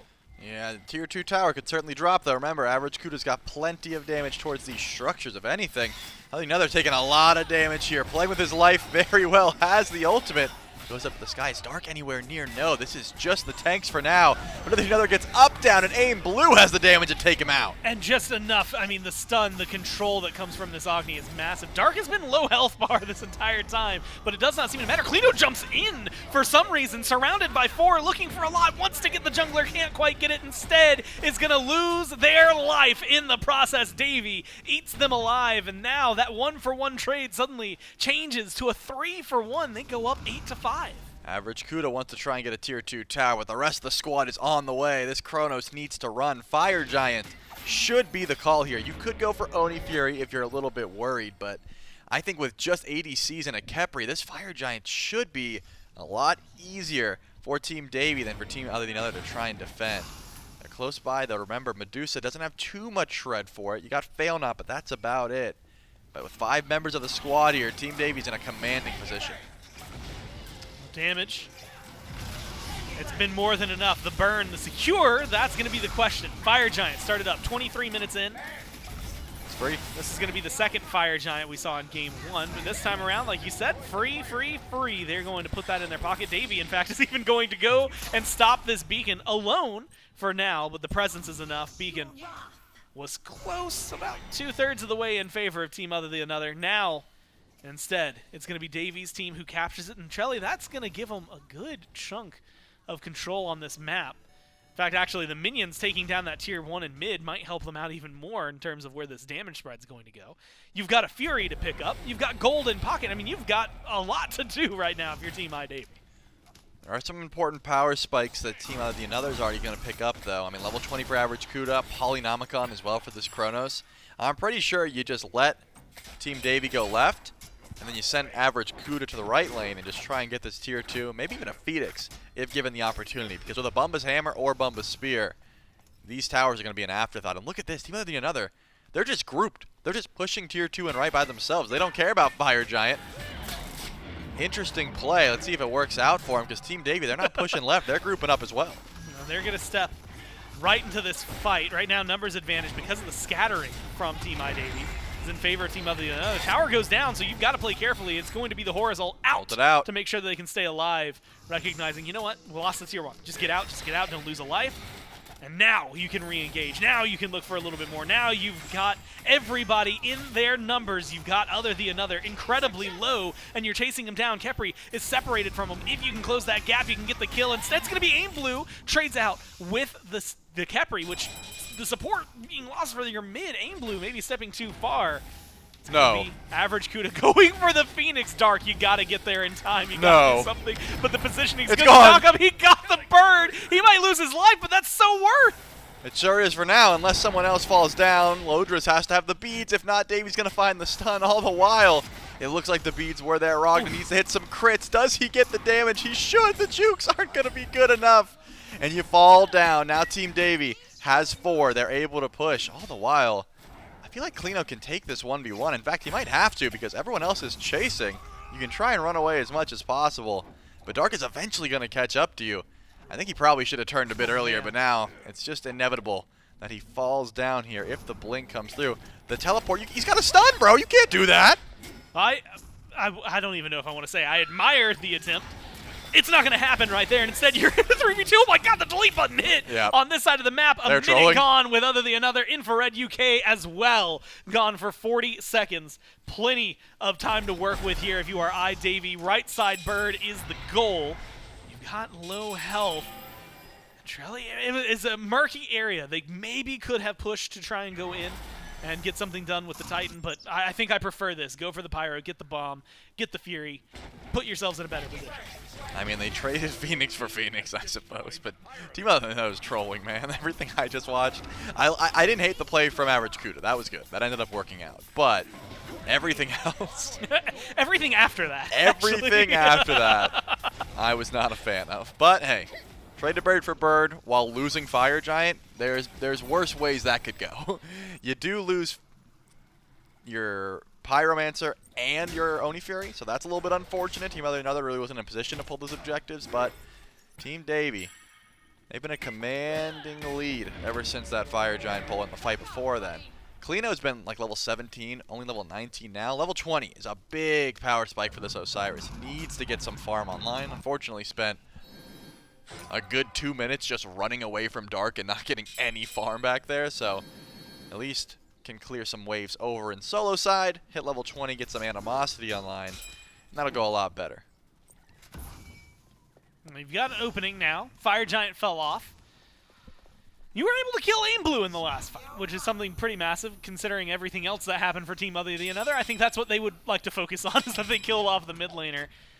Fire Giant, though, when it comes back, we're in that awkward zone where it will respawn before it's enhanced, but there's not going to be a whole lot of time before it's enhanced to burn it down in this close of a game, although slowly but surely separating. iDavy have definitely pulled the lead pretty heavily in their favor. Stepping up in mid, you've got all 5 ready. If someone gets caught out, it could be devastating. OtherTheAnother, lightly bullied is how I would describe that. Just a little bit of poke thrown either way between Davy and OtherTheAnother. But Shelly, I really don't know if either of these teams are going to commit to an engage until this Fire Giant. No, I wouldn't say so, especially because both Phoenixes are down and right. The Firemen are just matching each other. No one really has to worry about those lanes pushing forward. You do have to worry about Average Kuda, though. The Chronos on the left side of the map. OtherTheAnother, maybe he doesn't realize that there's people around him at the moment. Was trying to go for a gank, ends up taking a good bit of damage, and Dark is here. Has to go up into the sky for sure, forcing out the bat out of hell. All the while, Average Kuda is trying to get the tier 2, and he will certainly find it. No way he goes for the Phoenix, though. That would just be overkill. No. Has to try and run. One blink is enough to get him out, I would think. But he's going for the kill?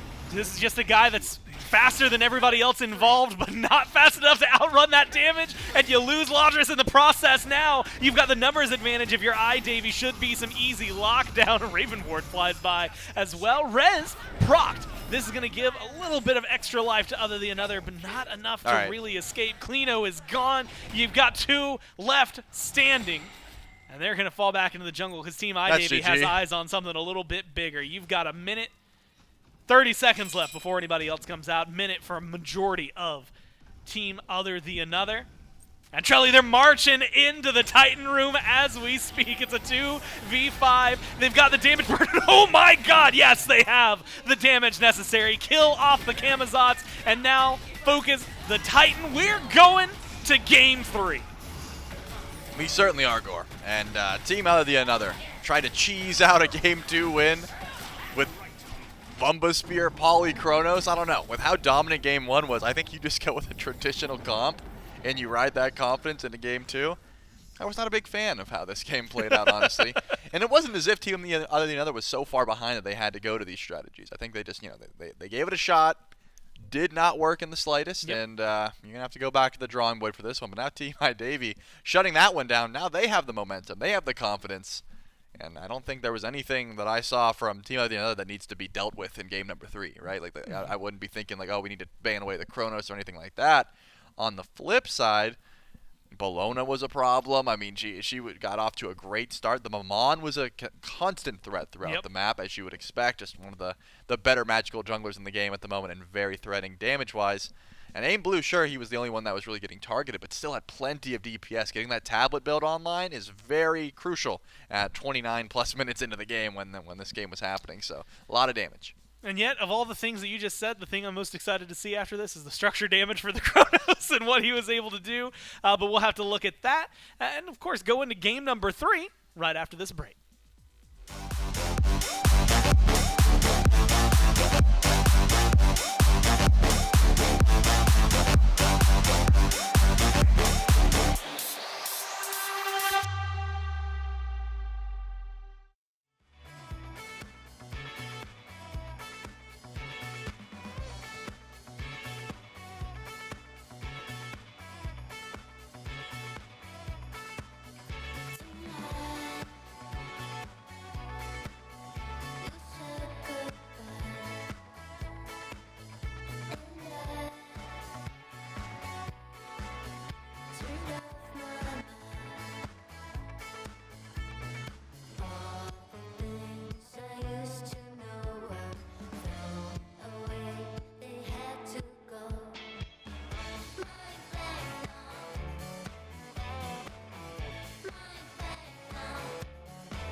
Immortals have invaded my realm, and my children rebel against me. Dark days these are. But my strength shall bring resolution, and my lightning, illumination!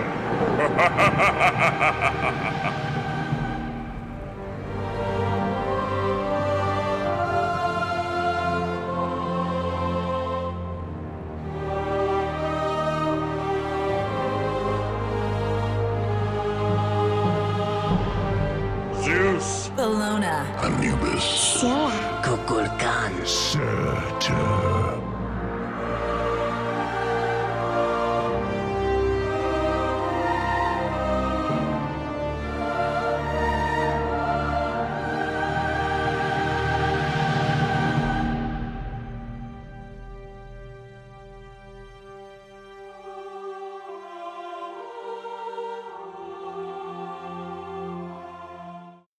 That's right, it's time for your setup to get a godlike upgrade. The SMITE PC from StarForge is available now. You can get that as just the case if you want. You can customize it to look as you saw with various gods, or you can get it as a full-built PC, full custom-built PC. That can go your way. You want to go to starforgesystems.com/product/smite. You can also probably just go to starforgesystems.com. Best PCs in the universe.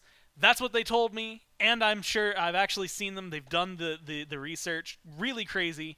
Thought 3 galaxies over we're going to give them a little bit of a run for their money, but they fell short. And Alien PCs are as cool as you think, so that is high praise. Yeah.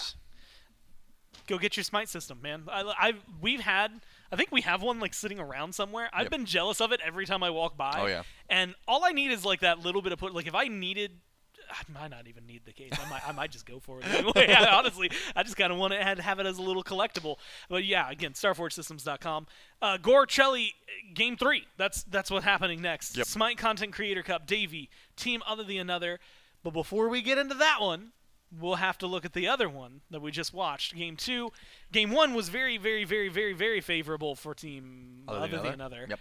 iDavy this time around, there's a couple moments like early on, it's a little bit of an ebb and flow, push and pull, tug of war, and then things just kind of stopped being that way after a little while. Yeah, it seemed like Team OtherTheAnother hit a point where they decided they didn't want to fight anymore, and they just wanted to try and split up the map using average CUDA to just split push with Chronos Jungle, and it didn't quite work out. They got some structure, sure, but when you're trading like 3 lives to get a structure and then the enemy team gets the same structure anyways, that's not really opening up the map for you, and they didn't really want to fight anymore. They just decided, hey, we can't really scrap. Dark is doing too much damage. Yor is nigh unkillable, like that. Those were kind of the thought process, I assume, coming from Team OtherTheAnother, and because of that, Team iDavy, they just kind of ran through. The same exact time, give or take, 29 minutes for this one as well as game number 1, but Team Davy looked a lot cleaner this time around, and I think Team OtherTheAnother is going to have to go back to the drawing board because momentum certainly in favor of iDavy after that performance.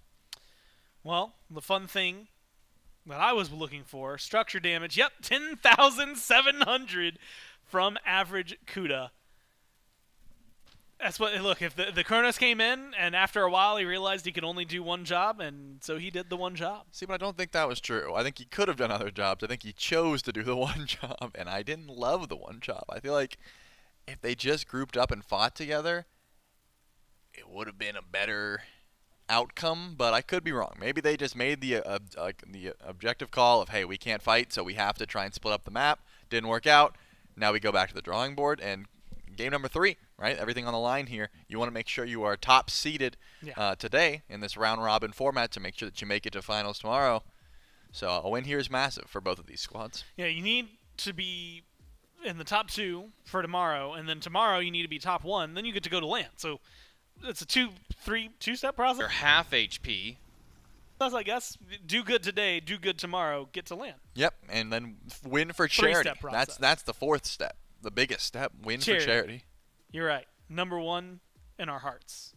And just number 1 in general. I mean, not the first one to do. The last step, That's but the the last most step, important. the most important. Bingo. And that's going to be the question. Who here will take that step forward, at least in the standings, into a good position?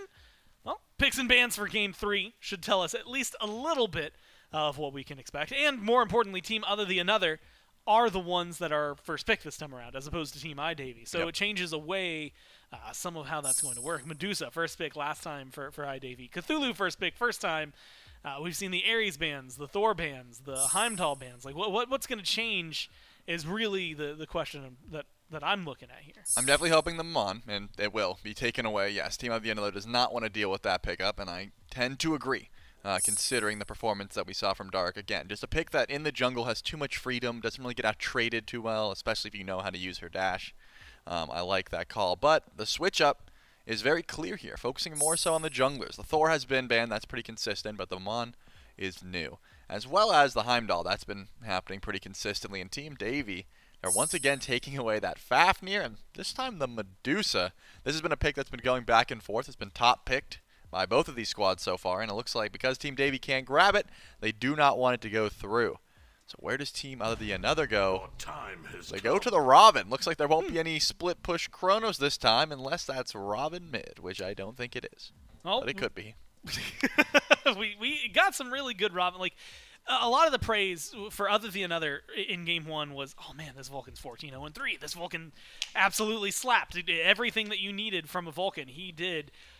But it was enabled by the Mulan, the Raven, and the Fafnir that were all surrounding it. Unfortunately, you've got to get rid of a few things, right? You only get 3 bans at the beginning. And while you get this Raven, which was very, very kind to you in Game 1, Shelly, you lose out, and this Bologna that iDavy banned in Game 1 played well in Game 2. And the Ares, that is a almost permanent takeaway from iDavy, gets locked in, and you have to imagine he's happy about this. Yeah, with the Ares not being banned, that one was an obvious pickup. But the Bologna, something I gave high praise to last game, and if you're able to get it back, why not? It has been a very solid pickup in the solo lane so far, and just played it well. The Sylvanas is going to be the grab here from Team OtherTheAnother. I mean, decent sustain, not the greatest matchup into Ares, but you have CC immunity, so you're not going to care too much about it. Lane-wise, you're going to be just fine. Follow that up with a Jormungandr. Double Guardian and no ADCs have been picked up just yet. So, Team OtherTheAnother, they have the option to go towards these hunters. I assume that's Jorm solo, but considering what we've watched so far, I'm not ready to lock it in just yet. I can appreciate it. I'm really look. I see a Sylvanas, and admittedly, I saw Jorm was locked in. And you said some words about him, but I'm just excited to see pulls. And admittedly, I got a little biased because North America King Bop Bop. If those of you who haven't been watching, real good at Sylvanas as it turns out. And so that makes me have higher expectations for what I'm going to get out of this. But see, do you have Bop Bop bias or do you have Vaunus bias? You can think about it. They're still banning. Vulcan, Hachi, I'm going to let you ponder. Agni, also taken away from Aim Blue. And Baba Yaga. Gore, which one is it? Vaunus bias, for sure. Okay, maybe, for sure. Maybe a little bit of Bop Bop bias in there, too. Because we've all seen Vaunus that don't hit pulls, and that's not nearly as cool. I just like watching, but the potential to hit the pull is there, though. Okay, and if that's the case, then we better see some pulls coming from Team OtherTheAnother. You better do it. But Team Davy are in the pick position. Yeah, you better. You better. If you miss a single pull, the consequences will be dire. Chat. You're keeping a pull counter? I'll keep a pull counter. What should we call it? Pull counter or a miss counter or both? I mean, I like the pull. I think we should count how many were hit. Chat, I have a task for you. Morgan Le Fay. Keep track of the pulls for me. That's my way of starting a pull counter. Oh, nice. Okay, so that's you keeping track of the pulls is telling chat to keep track of the pulls. It's proper delegation, you know. You learn that. Right. That's how billionaires are made. Sure, something like that. Yeah. Are you telling me I'm going to get $1 billion for my pull counter? Only time will tell. It depends on how many pulls are hit. Chat, get on it. And Gore will give you a small percentage of the money he gets for counting pulls, which is monumental. Shibalanke, Morgan Le Fay on one side, on her, and Yu Huang locked in for the other. Pretty magical heavy on that side, but with the on her and the Raven, maybe you don't necessarily need to lean anywhere else. And Yu Huang, I'll say this at least from experience watching him in the Pro League, it's literally ride or die on those ults. I mean, some of those are just phenomenal. You pull someone out of position and it ruins their lives. It's a Wheelish on the other side. Something that you don't have a ton of combo potential with, but we've seen you don't always need it. Yeah, you got Morgan Le Fay for knockups. You have on her for leaps. That's about it. That's essentially your setup here. It is not going to be easy, but a Wheelix just incredible early pressure, one of the better 100-0 junglers in the game if you know how to use her. I definitely am leaning a little bit more towards Davy, or Team iDavy here because of the early pressure they have. Not just the Awilix. Morgan Le Fay doesn't care too much about your dive. But Lona's going to be just fine in lane up against, again, assuming the Yorm, which, considering how this went through, probably a smart call. And then Davy's on his Ares. I do like what Team iDavy has done, considering they won Game 2. They've got that momentum in their favor as well. If I had to lean one way, it's no, this one. This way, yeah, to the left. That's what I'm leaning. I leaned the wrong way. Actually, because if I had to lean one way, it would be the other way. No, that's no, I know, but like, I did the wrong one first. You know those like, one of those things? They're like the punching bags you had as a kid that have sand in the bottom, and you punch them and then they come back. Yeah. That was me, but I went this way. Well, that's you. But when you punched it and it came back up, it slammed you in the face harder than you punched it. Sure did. Yep. Those things had hands. Those things. But they literally didn't. No hands, but they still threw hands. Exactly. This has been a desk segment of all time. One of the desk segments of all time. One of the desk segments of all time. Okay. Now I'm scrambling. Where are Hold you on, leaning? Let me look at my. I'm just sitting like up straight. Yeah, but where would you lean? Which side would you lean if you had to? And you do have to. I'm telling you. Oh, you gotta. Let's see. So Raven, Sylvanas, Yorm on her Yu Huang versus Ares, Bellona, Xbalanque, Morgan Le Fay, Awilix. Those are the gods, yes. I probably lean a little with you. Okay. But I do it the right way the first time. I'm leaning towards you, but not towards it. And this negates it, so it's 50-50. Bingo. Because we are never biased, and there's no bias casting. It doesn't exist. I just think early pressure has been winning Except these for games King so far. Bob, like I said earlier. Right, as previously mentioned. But only when he's on Sylvanas. Is there a chance that Infrared UK could take your bias with this game if there was good polls? Oh, absolutely. Are you kidding me? It's the Your best way to bias win is my so heart. easily earned. So easily earned. Just hit sick pulls. If chat is keeping up the pull counter and we hit double digis, that's going to be the easiest bias that you'll ever have. I'll be rooting for you all day. In fact, I'll be rooting specifically to get more Sylvanas play. All right, well, if that's the case, I'm excited to see it. And I'm excited to see your bias grow as well. And apparently... Yeah, say it. You can say it. Yeah. Team OtherTheAnother forgot to trade. We would have witnessed some Jormungandr mid or something, so they have to remake the lobby. Oh, it would have been Sylvanas mid. And then OtherTheAnother could have won your bias with the sick pulls. You know what? And I believe in it. Well, you can't because they had to Go remake the lobby. Sylvanas mid, right, focus the pulls, and hear me out. Okay, listening. Full ring build. Okay, full attack speed. So full attack speed. You have AoE autos. Yep. And you pull root. You still got your CC. I think you can clear waves. You can. What else do you think? You could pull gods. Yep. You can knock up gods. You man's can spitting. root gods. Holy. That's at least 4 things. And most characters in Smite, write this down, can do at least 4 things. We've done the math. Yeah. We've done extensive research. We've ran the numbers. Count 'em. Some stance switchers. 4 things. Some stance switchers can do 6 things, which is insane. When Merlin, it's like 8 things. You kidding me? 8 things is a lot of things. Well, because I don't count the ult because the ult is usually just a stance switch. So, Yeah. I mean, but the Merlin ult actually does do different things. So he does like 9, 12 things. Yeah, 12. 12 things. Is that even allowed? But think about it this way: Wukong does 72 things with just one ability. All of them are transformations, Yeah. though. So it's kind of like he does one thing, but 72 times. And that's 72 things. Is it? I would I say guess so. I guess 1 times 72. Yeah. Yeah. Does that check out? I have a calculator app Chat, on here. This is what happens when the lobby gets delayed, and we've talked a lot about the comps already. Yeah. 72 times 1. It's 72. That's crazy. I'd use the calculator I see, app. yeah. Yeah. That's crazy. There's no calculator app. And this is also what happens when we have our desk and we're so close to each other. Because you can actually see. Yeah, we can literally just witness each other. Witness me. What's that from? Fury Road. Oh. Like they spray their teeth. Is that silver? the original or is that the remake? Why do you not know? Have you seen both? No. Then which one have you seen? The one that was recent. Then it would be that one. Yeah, then. with Tom Hardy. So why did you question which one it's from? I, It could be both, you're saying? well, no, when you said that, I was just like, I've never seen one. I don't know what happens in it. Yeah, if so there's two, I've seen this one. Right, so there's like a 1977 version, I Oh, believe. okay. And then they remade it with Who was Tom in it? Hardy.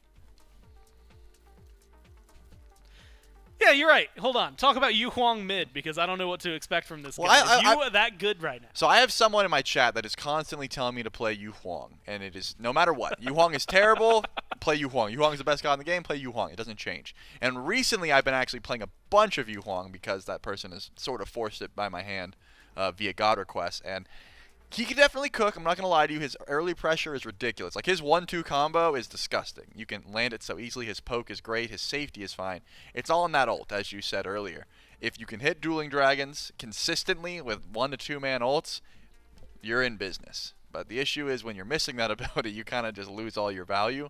But the 1-2 is still pretty sick. So I think Yu Huang always is going to find some value. It's just about, are you the sole carry of your team? And in this case, Team OtherTheAnother, they lean on him quite heavily. And are you landing these ults? Looking at like a Wheelix, she has no way to really avoid the ult. That's a bit unfortunate. Morgan Le Fay, CC immunity helps, but you're kind of a sitting duck. You don't have that movement to get away from it. Same with like Ares. Like, this is a pretty good matchup, I would say. Especially with Yu Huang and Robin having CC immunity not tied to their ultimates. So the Ares ult isn't going to get much value either. And then everybody else has it at least tied to their ultimate, right? It's going to take a little longer to get it back. It's going to take a little longer to like find the utility. And admittedly, for a lot of them, you don't necessarily want to all-in commit your ult just to stay alive a little bit longer from the Ares pull. But in realistic circumstances, Davy's going to have a little bit of a rough time. We'll see if that comes true or if he's going to lock it down as we finally get into game number 3. Davy and OtherTheAnother. Winner take all for the set. And again, you want to be the top 2 after the round robin today to go to tomorrow, where it's going to be 1 best-of-5 finals. Winner goes to LAN. 1979, and it was Mel Gibson, who was Mad Max. Oh, Yep, there you go. nice. No clue if he said witness me. Can't figure that out via Google, but we'll figure out who gets to win this matchup, not using Google either, using our eyes. I like the duo lane Google, pressure. We who talked about that wins already. this matchup Between Team Oh, OtherTheAnother yeah, you're right. Team OtherTheAnother and iDavy. and Team iDavy. What do we got? Google says no results. Oh, well, that's going to be updated after today, after this matchup. And like I was saying, Infrared and Lodris actually having pressure. Like they've had it pretty consistently, but Vaunus and On Her should not be getting out cleared. Like even with Ares, who has some pretty solid wave clear with the Flames, this should be somewhere that average Kuda can get active if he so chooses. The Robin doesn't care too much about fighting elsewhere. You don't want to fight a Wheelix, so to speak, but you can fight elsewhere for sure. Now, Chelly, I think you'll appreciate this. Okay, I will. 3 steps to One Piece. Okay. I typed in who wins this matchup between Team OtherTheAnother and Team iDavy. Right. Google said, did you mean who wins the matchup between Team OtherTheAnother and Team iDavy? So I clicked on that. And it gave me one result that was full text of Commercial and Financial Chronicle, March 24th. Whatever. Yeah. But it had a did you mean who wins the matchup between Team OtherTheAnother with like space between the name and Team iDavy. So I click it. And that brought me to all the haters of the Davy backfight / Foxy arc for One Piece. That's to me, because I am also a hater of that arc. So, if you are wondering, 3 steps to One Piece, this game we're playing at the very beginning of this match.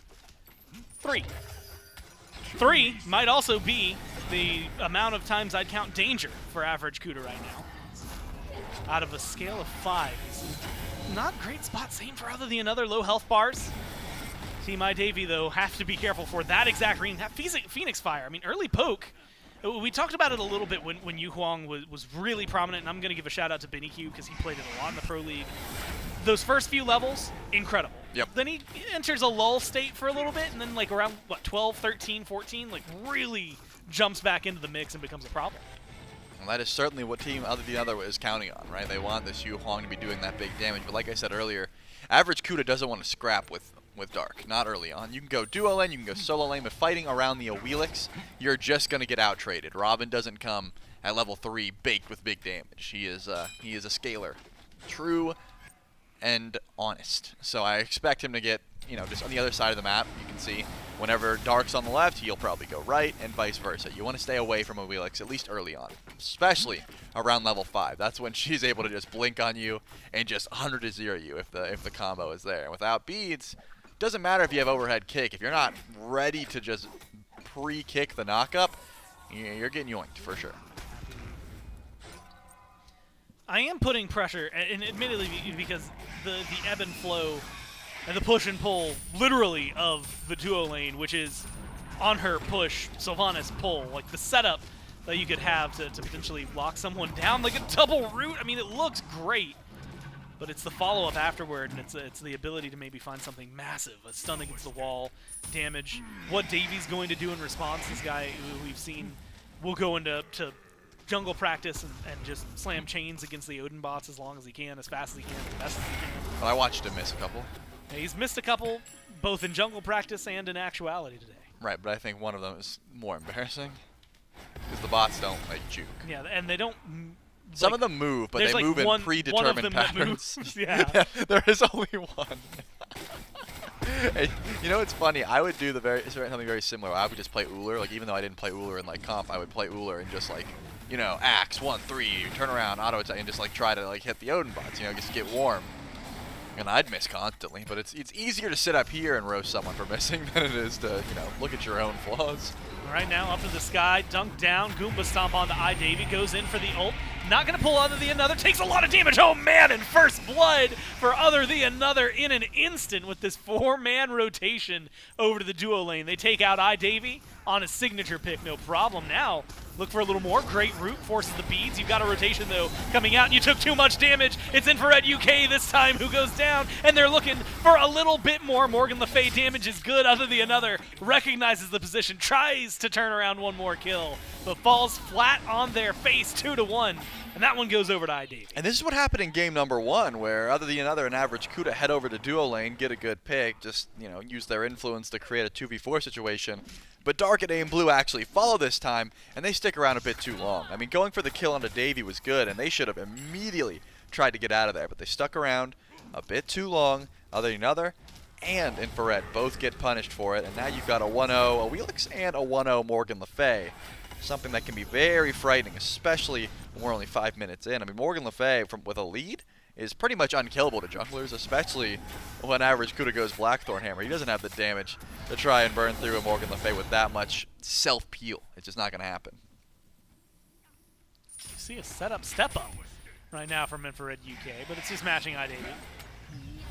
That's going to be the difficulty. Pull comes out from Dark, forces the beads. OtherTheAnother uses pretty much everything, all sources of CC immunity, but it is not enough to stay alive. Aim Blue this time with the last hit. 2-0-1 for the Morgan Le Fay. You might lose the Bull Demon, but you're up 3-1, and you've got 2 kills on maybe the most important player on the team. You don't want to get knocked up by the Awilix, especially when you have that much CC immunity, right? OtherTheAnother, I believe, had the beads. Yep, had the ult, had the jump. Not enough. Using the ult a bit early there. Davy can just pull him back with the ultimate, but doesn't even need it. Dark able to have the damage. Davy picks up the kill, but that's a bit unfortunate. You're in the wrong place at the wrong time, and Sylvanas falling down 0-2 this early on just does not bode well. And now going over to Loaders. Loaders could find a kill there if he can get some auto attacks off, but now it doesn't seem to matter. I think Dark should clean this up easily. And he does. My goodness, this Awilix is on a warpath. I got to give a shout out to just like timing, right? The chains force the cripple, right? Davy, you mentioned, could have fallen down, but goes into the ult, does his best to make sure he stays alive. And then Shelly, the unfortunate happens. And it's the unfortunate that you can't really do much about. Dark hits the knockup right before Lodris hits the beads, right? If those beads were like a fraction of a second earlier, maybe we're not talking about anything too much different, but realistically, that's just an unfortunate scenario to get caught out in. Good news, OtherTheAnother's team has been able to invade a little bit of the blue camp. So despite the fact that it's 4 kills in the lead for iDavy, it's only a couple hundred gold really separating these teams. It's what you do with this lead, these kills, and this pressure that iDavy is going to have to showcase. Pretty much their strength, their play on map, right? What are you going to be able to open up neutral objective-wise with that? Dark looking to open up what you called it a warpath. That might even be an understatement. Comes up, knows you have no beads, and knows that this one's going to be pretty simple. Waiting for the lead, trying to chase it down. Might not even need it. Yeah, you just have the auto attacks, and it's Ragna who gets this one. Yeah, and that's such an unfortunate position to be in when you know the Awilix is behind you, you know your beats are down, you want to leap away, but it's just going to guarantee your death. So Lodris tries to juke away. Does not happen, and now 2-0-4, 2-0. Dark and A and Blue still looking very solid out of that jungle mid. And unfortunately, not as if Team Other Than the Other can really step up, and Davey just spam taunting at the tower line. I mean, he's unkillable. He's just trying to show off exactly how much damage comes his way. The pull back in should just force the ultimate, and now Infrared, he's getting pulled back. They get the damage. You've got the burn from the flames, but there's too many bodies. Not unkillable, though. though. Yeah, he steps too far up this time around. Needs a couple more items before he could make a play like that. So, Other the Another, second kill on the board. Both onto the support, though, Trelly. It means I'm not as worried for iDavy as I am currently the pace of game for Other the Another. Especially if Dark does this again. Lodris is going to jump in. Oh, a little early, but I don't think they get the kill here unless... Just jump! Why did he not jump earlier? I'm so confused. Well, you know, when you said just jump, I thought you were referring to Dark. No, definitely Lodris. But it was Lodris. Yep. Jumping a little earlier, Shelly might have saved his life.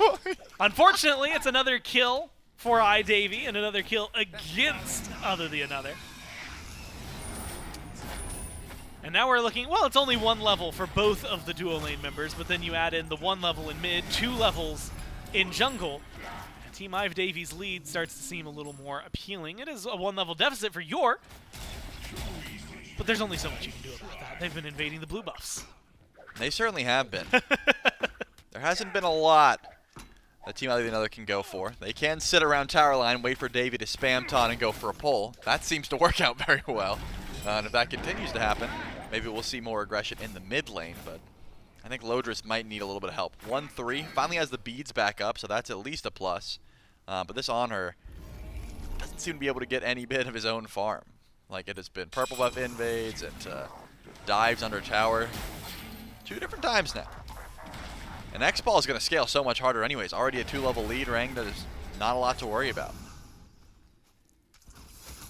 Right now, I'm worried more about just where the money's at for Ragna. It's not spent that money. It's more just farming things up, but should have, yeah. I mean, at this point, we're waiting on probably another full tier 3 on the next back. And Shelly, I am kind of curious because, like, it feels, you know, Devo's Gauntlet.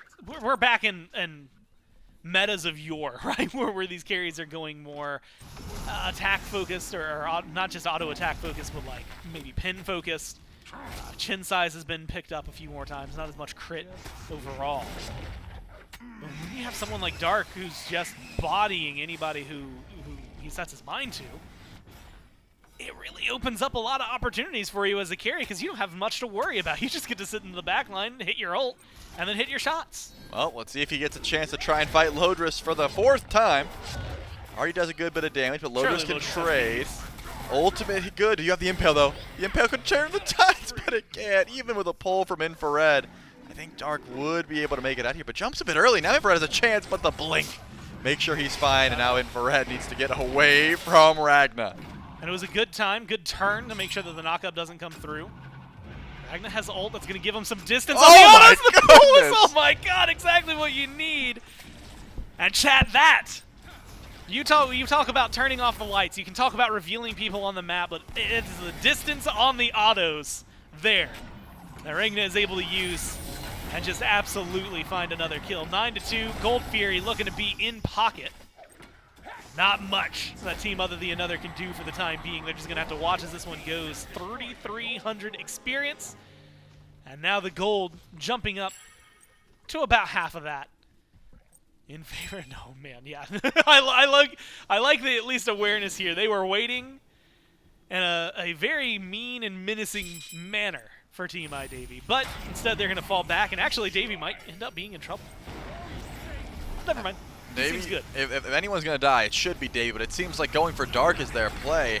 Not gonna be easy, but Mystic Rush may give you just enough damage to find the kill here. Dark finally shut down. That goes to Team OtherTheAnother. Yor gets pulled through the wall. Already equals rally. That's the first pull I've seen. That's the first pull that needs to come down. Yor's still alive at the time being, but Aim Blue's doing damage. Yeah, you lose Yor. You've got Davey in the midst of it, but you've got some damage around you with your carry. Another pull. Your mid. You need a little more, but the pulls, like you said, they've been clean 3 for 2. A little bit of a sloppy fight either way, but kills keep coming through. It's a 2v1 now. Aim Blue has to get out of here. Has to stay alive for his team to avoid the early deicide. It seems like it's going to be just fine at that, though Yorm going deep. Looking for the damage, not going to find it now. Behind the tower line, still looking for a little more. He They're missed. in this 1v1. Can you find it? Aim Blue uses the Aegis, stays alive a little longer. The autos, though, the autos get the job done. Will the minions cause a little bit of trouble, force him to fall back? Luckily, not doing enough damage. This Yorm should be able to Dark's get on the away way. scot-free. But like you said, here's the Wheelish running, Blink and mounted 8. up. All you have to do is jump, auto, flip, and you're good. My goodness. I mean, first of all, the gold lead was entirely being held up by Klino, right? That was the only reason that Team Davy wasn't in a massive spot, because this Yorm has just been out farming Bologna. That's just what happens. Another pull, by the way, onto Davy. Infrared has been clean with it at the very least. Beacon should be going the way of Team Davy. OtherTheAnother rotating over. I should say Team OtherTheAnother. Davy can't step forward. He was pulled into it. So Team OtherTheAnother will pick up that beacon and actually essentially even up this gold discrepancy. Good farming going on here from Team OtherTheAnother. Despite the fights not necessarily going their way, that one certainly did. They stuck around a bit too long and gave Dark the cleanup kill, but this game's looking about even to me, Gore. Like, there's definitely some pros and cons on both sides, but this is a game 3, bouncing essentially on a knife's edge. It's tier 1, also balancing on a knife's edge right now. That fight, yeah, that changes the grand scope of everything for Team OtherTheAnother. This one does as well. Bull Demon, I should say, as you had mentioned, goes the way of iDavy. Now ult and kill goes the way of iDavy. Kuda put into the ground. Now you're surrounding the Yorman Gondor. Ares up with chains on 3, pulls in 1.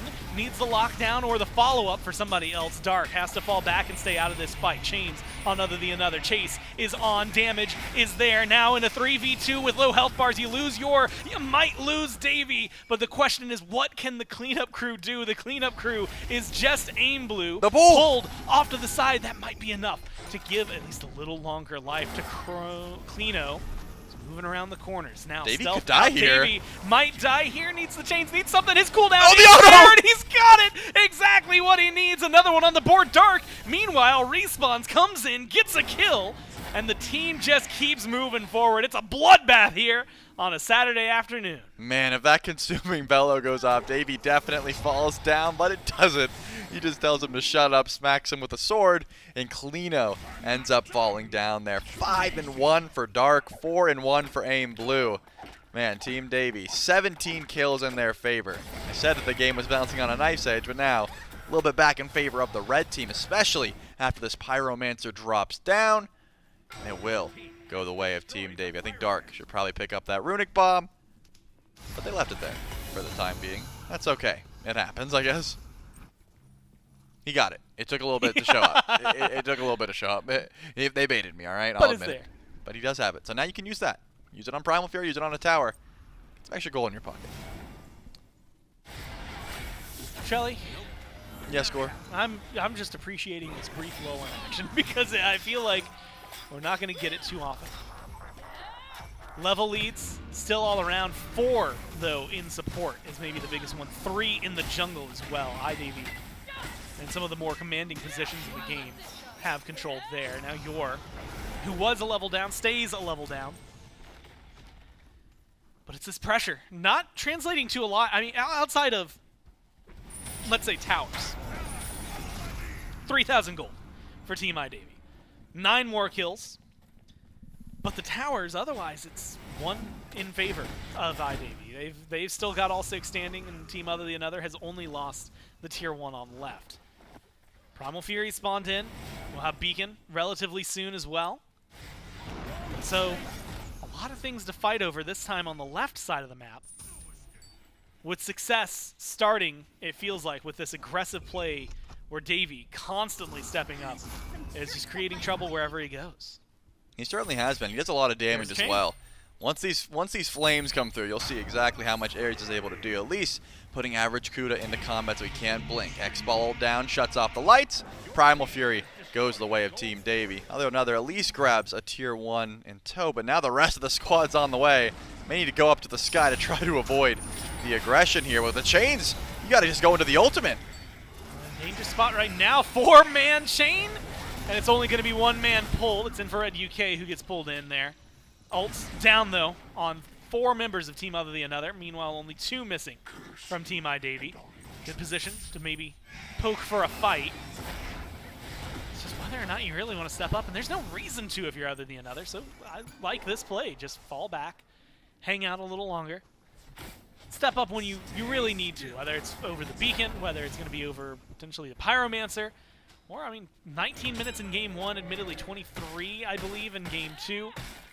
The Fire Giant suddenly becoming a much more prominent talking point here. Dark just riding in the back line, trying to find a gang through the Just tower. hanging out. Klino's on the way to this. Could be big. The Yorm picks up Aim Blue, gets some good damage. Does average Kuda go in here? He probably should. Aim Blue in a dangerous position right now with a low health bar, but stays alive just long enough. Klino able to clean it up afterward. Now you've got the 4v4, soon to be 5v4, with the numbers looking in favor of OtherTheAnother. Damage even in favor of OtherTheAnother. Chains thrown out. World Serpent used in response. Jormungandr going for the disengage. Beacons up. And again, numbers and health bar advantage still in favor of Team OtherTheAnother. Davy's the one who's in the most dangerous position right now. Double knockup comes out from Infrared UK. They pull Yor in, who goes up, down with the ult, and now it's a lockdown instead, looking for this Raven. They force out the leap and keep him under control. Now going up into the sky, pulled back in. It's support v support violence, and it's going to be Davy that comes out on top. Dark with the actual kill. Now the chase is on. Oh, the pillar. They're so low, but that pillar, like you said. The changes- bolus! Oh my god, the bolus! The branching bolus hitting exactly where you need, asking him why you're standing there, and it's a kill. Now, Trelly, I was ready to discount. I thought we were over, but no, instead, Davy puts another one on the board, and it's 19-9. I mean, Lodris had a beautiful pillar there to help save the squad, but unfortunately, when you stand that close to the tower, the branching bolas are going to put you down. I mean, XP-wise was already a problem. You can see a 3-level lead in duo. It was a 4-level lead into jungle, but average Kuda was able to catch up 2. Or now down to a full 3. But Pyromancer's already spawned back in. There's a Runic Bomb in Dark's pocket. They're trying to grab 2. Unless OtherTheAnother can go for a steal over the wall. Looks like he doesn't have the chance because Dark blinks in. Dark, though, in a 1v2 has to play carefully. Leaps away because Kuda's there to play Savior. Now in a low health bar, you need a little more assistance from your team, but it is there and then some. My god, the cavalry arrived, and the damage turns the other way. Now you're set up in a good spot, Klino. Forced to fall back along with the team, and now Fire Giant looked at, and maybe this could be a pretty easy pickup. Doesn't look like Team OtherTheAnother is responding. They don't know. They're not stepping up, and like you said, they just don't know. Fire Giant still falling low. Anybody could walk into the jungle. Anybody could get close enough to hear it. But the answer, there is none from Team OtherTheAnother. It's Davy. All 5 have Fire Giant belts, and all 5 are really feeling good. Yeah, I love that call. They go for the Pyromancer, warded. Everyone knows about it. They go on to OtherTheAnother. Team OtherTheAnother wants to back up. You check Fire Giant, not warded. Team OtherTheAnother still licking their wounds. They go back to base. You go for the Fire Giant pull. Now Team iDavy gets to grab the Oni Fury. They get to pick up all the buffs on their side of the map and push in with a 20-minute Fire Giant. So far, 2 games have been played, both of which ended in the 29-minute mark. We are 8 minutes from that POV. But we're getting there. We are arriving at that time frame, and Team iDavy wants to get all these tier 2s down and at least 1 Phoenix before that happens. Knock up, beats, maybe a little late. Chains are good, flames are there. Tier 2, as well as OtherTheAnother and Kuda show up to make sure that it's not another kill onto this on her. 1 and 7, not a great time so far. Fury goes the way of Team iDavy, and the tier 2 tower here now standing in a little bit of trouble. Do you like this defense right now from OtherTheAnother? Do you think they can stand up to it? I don't think they can. Davey blinks in, gets immediately knocked back. Can he find the pull? Looks like, yes, OtherTheAnother gets pulled. He had beats at Aegis. And now in a dangerous spot, uses the dash to get out, and that should create some distance, but it's a shakeup. You've got the chase down. Ragna, one side, gets a kill. Bolus again. This time, Aim Blue cleans it up, and now Klino taken down, diving the bird. They haven't even gotten the tier 2 just yet. They are looking for kills, and kills alone, and they're looking for the full-on deicide. Team iDavy cleans up on the left side. Dark has nowhere to go. He's just going to sit there. Stick around. Your team's going to end the game here, I would think. Infrared up in 15. Lodris up in 22. Actually, with the low health bars, this may be a risky call, but I think they're going to go for it. They have to stall an Infrared. And, no, there's no way. They can't stop this one. Davy's tanking it. You've got 3 seconds for Infrared. You've got minions. You've got damage. And it looks like you've got the win here in set number 1. It was a very hard fall in the first game, but iDavy stands tall at the end of things, winning 2-1 at the end of the day. Man, 8-1 for this Awelix pick, It's the beginning of the 5-2 day. for It's Aim set Blue. 1. It is set 1, and it went to Team iDavy. They went a little bit shaky in game number 1, and like we said, Team iDavy has never been unbelievable, right? Yeah. They do drop games every once in a while. It was the set that they have not dropped, and that is going to continue. After game number 1, seems like they immediately switched up. Team OtherTheAnother, again, tried out a bit of a wonky strategy, didn't end up working out, and then that momentum completely shifted on its head. And it's a good thing to have that fire. So Davy, as we had mentioned, just looks really good in that game. Davy looks good on the Ares, which shows why it's been a must ban for a lot of it. But the Awelish, everything. Aim Blue on the Morgan, like there was so much. The Xbalanque looked amazing, right? Yep. Like every single player showed up. Honestly didn't even have a lot of time to be impactful that game because it ended so quickly and the amount of time solo overlapped. But when the Bologna was there, the stuns were hitting. It just feels like everybody, and you had mentioned this coming out of game 2, had that momentum, had that warm-up, were really feeling themselves going into this. Yep, and if I am watching Team Davy, if I'm Team Seagull, for example, watching that matchup, there's a couple notes that I'm taking as well, right? In the early jungle, Dark needs to be shut down. He cannot just pick pressure junglers like Awelix, like Mammon, and just run the map. That is when Team Davy looks unstoppable, especially when Davy's on a support like the Ares that he can just W key on. So things to note. You know what I'm saying? The jungle, the support, they're the driving force of Team iDavy, and there has to be some answers for them. 5-3-2 for Klino. Despite that, it was hard to make up for the 0-6 and 1-8. It was unfortunate for the duo lane. They got picked on a lot. Infrared UK pulled constantly by Davy and those ultimates. And unfortunately for Lodris, it was just Dark showing up constantly with Ragna. A constant, I don't even know if I want to call it a 2v1, but just a unstoppable attack. A force like the ocean, always unmitigating towards you. 20,000 damage from the Xbalanque, just behind that 19.5 from Dark. They were prevalent, they were in the fight, they were getting the job done, and that gives iDavy a 2-1 victory here. But that's just the first set, Trelly. That's the tip of the iceberg for what is the rest of the day. Davy versus OtherTheAnother, now done and dusted, but we've got 3 teams. And they're playing round robin, which means we will see iDavy a little bit later, and we're going to see Team OtherTheAnother here in just a second because they're going to play Seagull. And now you got to imagine Team Seagull, I should say, and they're not just playing the one guy. They're Just him. Yeah, it's just Seagull. They're going to go to solo lane, and they're all going to 5v1 him. They've done a great job here. What I'm excited for is the fact that Davy has been the impossible to beat overall, right? You can take a game, can't take a set. Yep. That has been the thing. Seagull and Team OtherTheAnother, though, these have been much closer matchups. So I am really interested to see what these two teams have, how this next set is going to go, especially with a little bit of a warm-up there, a good one, too, for Team OtherTheAnother. I think it's going to put some fire under them to try and win this. Again, top 2 from today make it first seed, second seed tomorrow, best of 5 for the finals. Winner of that best of 5 goes to LAN, and that is what these 3 teams are playing for. And again, later on today, whenever the second set ends, we'll see Davy and Seagull take each other on. Yeah, and I'm glad you brought it up because you have so much to worry about when you're talking about a matchup like this. You get the game 1 under your belt. Sure, it doesn't go well for Team OtherTheAnother, but now they come in hot. So I wouldn't be surprised if game number 1 versus Team Seagull, they just come out swinging, they maybe overwhelm them, and then best of 3 situation, Team Seagull has to adapt because, sure, you get to watch that matchup, but it's different when you actually get to play the matchup that we just had. Well, we'll see. Will they come out swinging, or maybe will things slow down a little bit for them? Only way to find out is to get to set number 2 right after this quick break.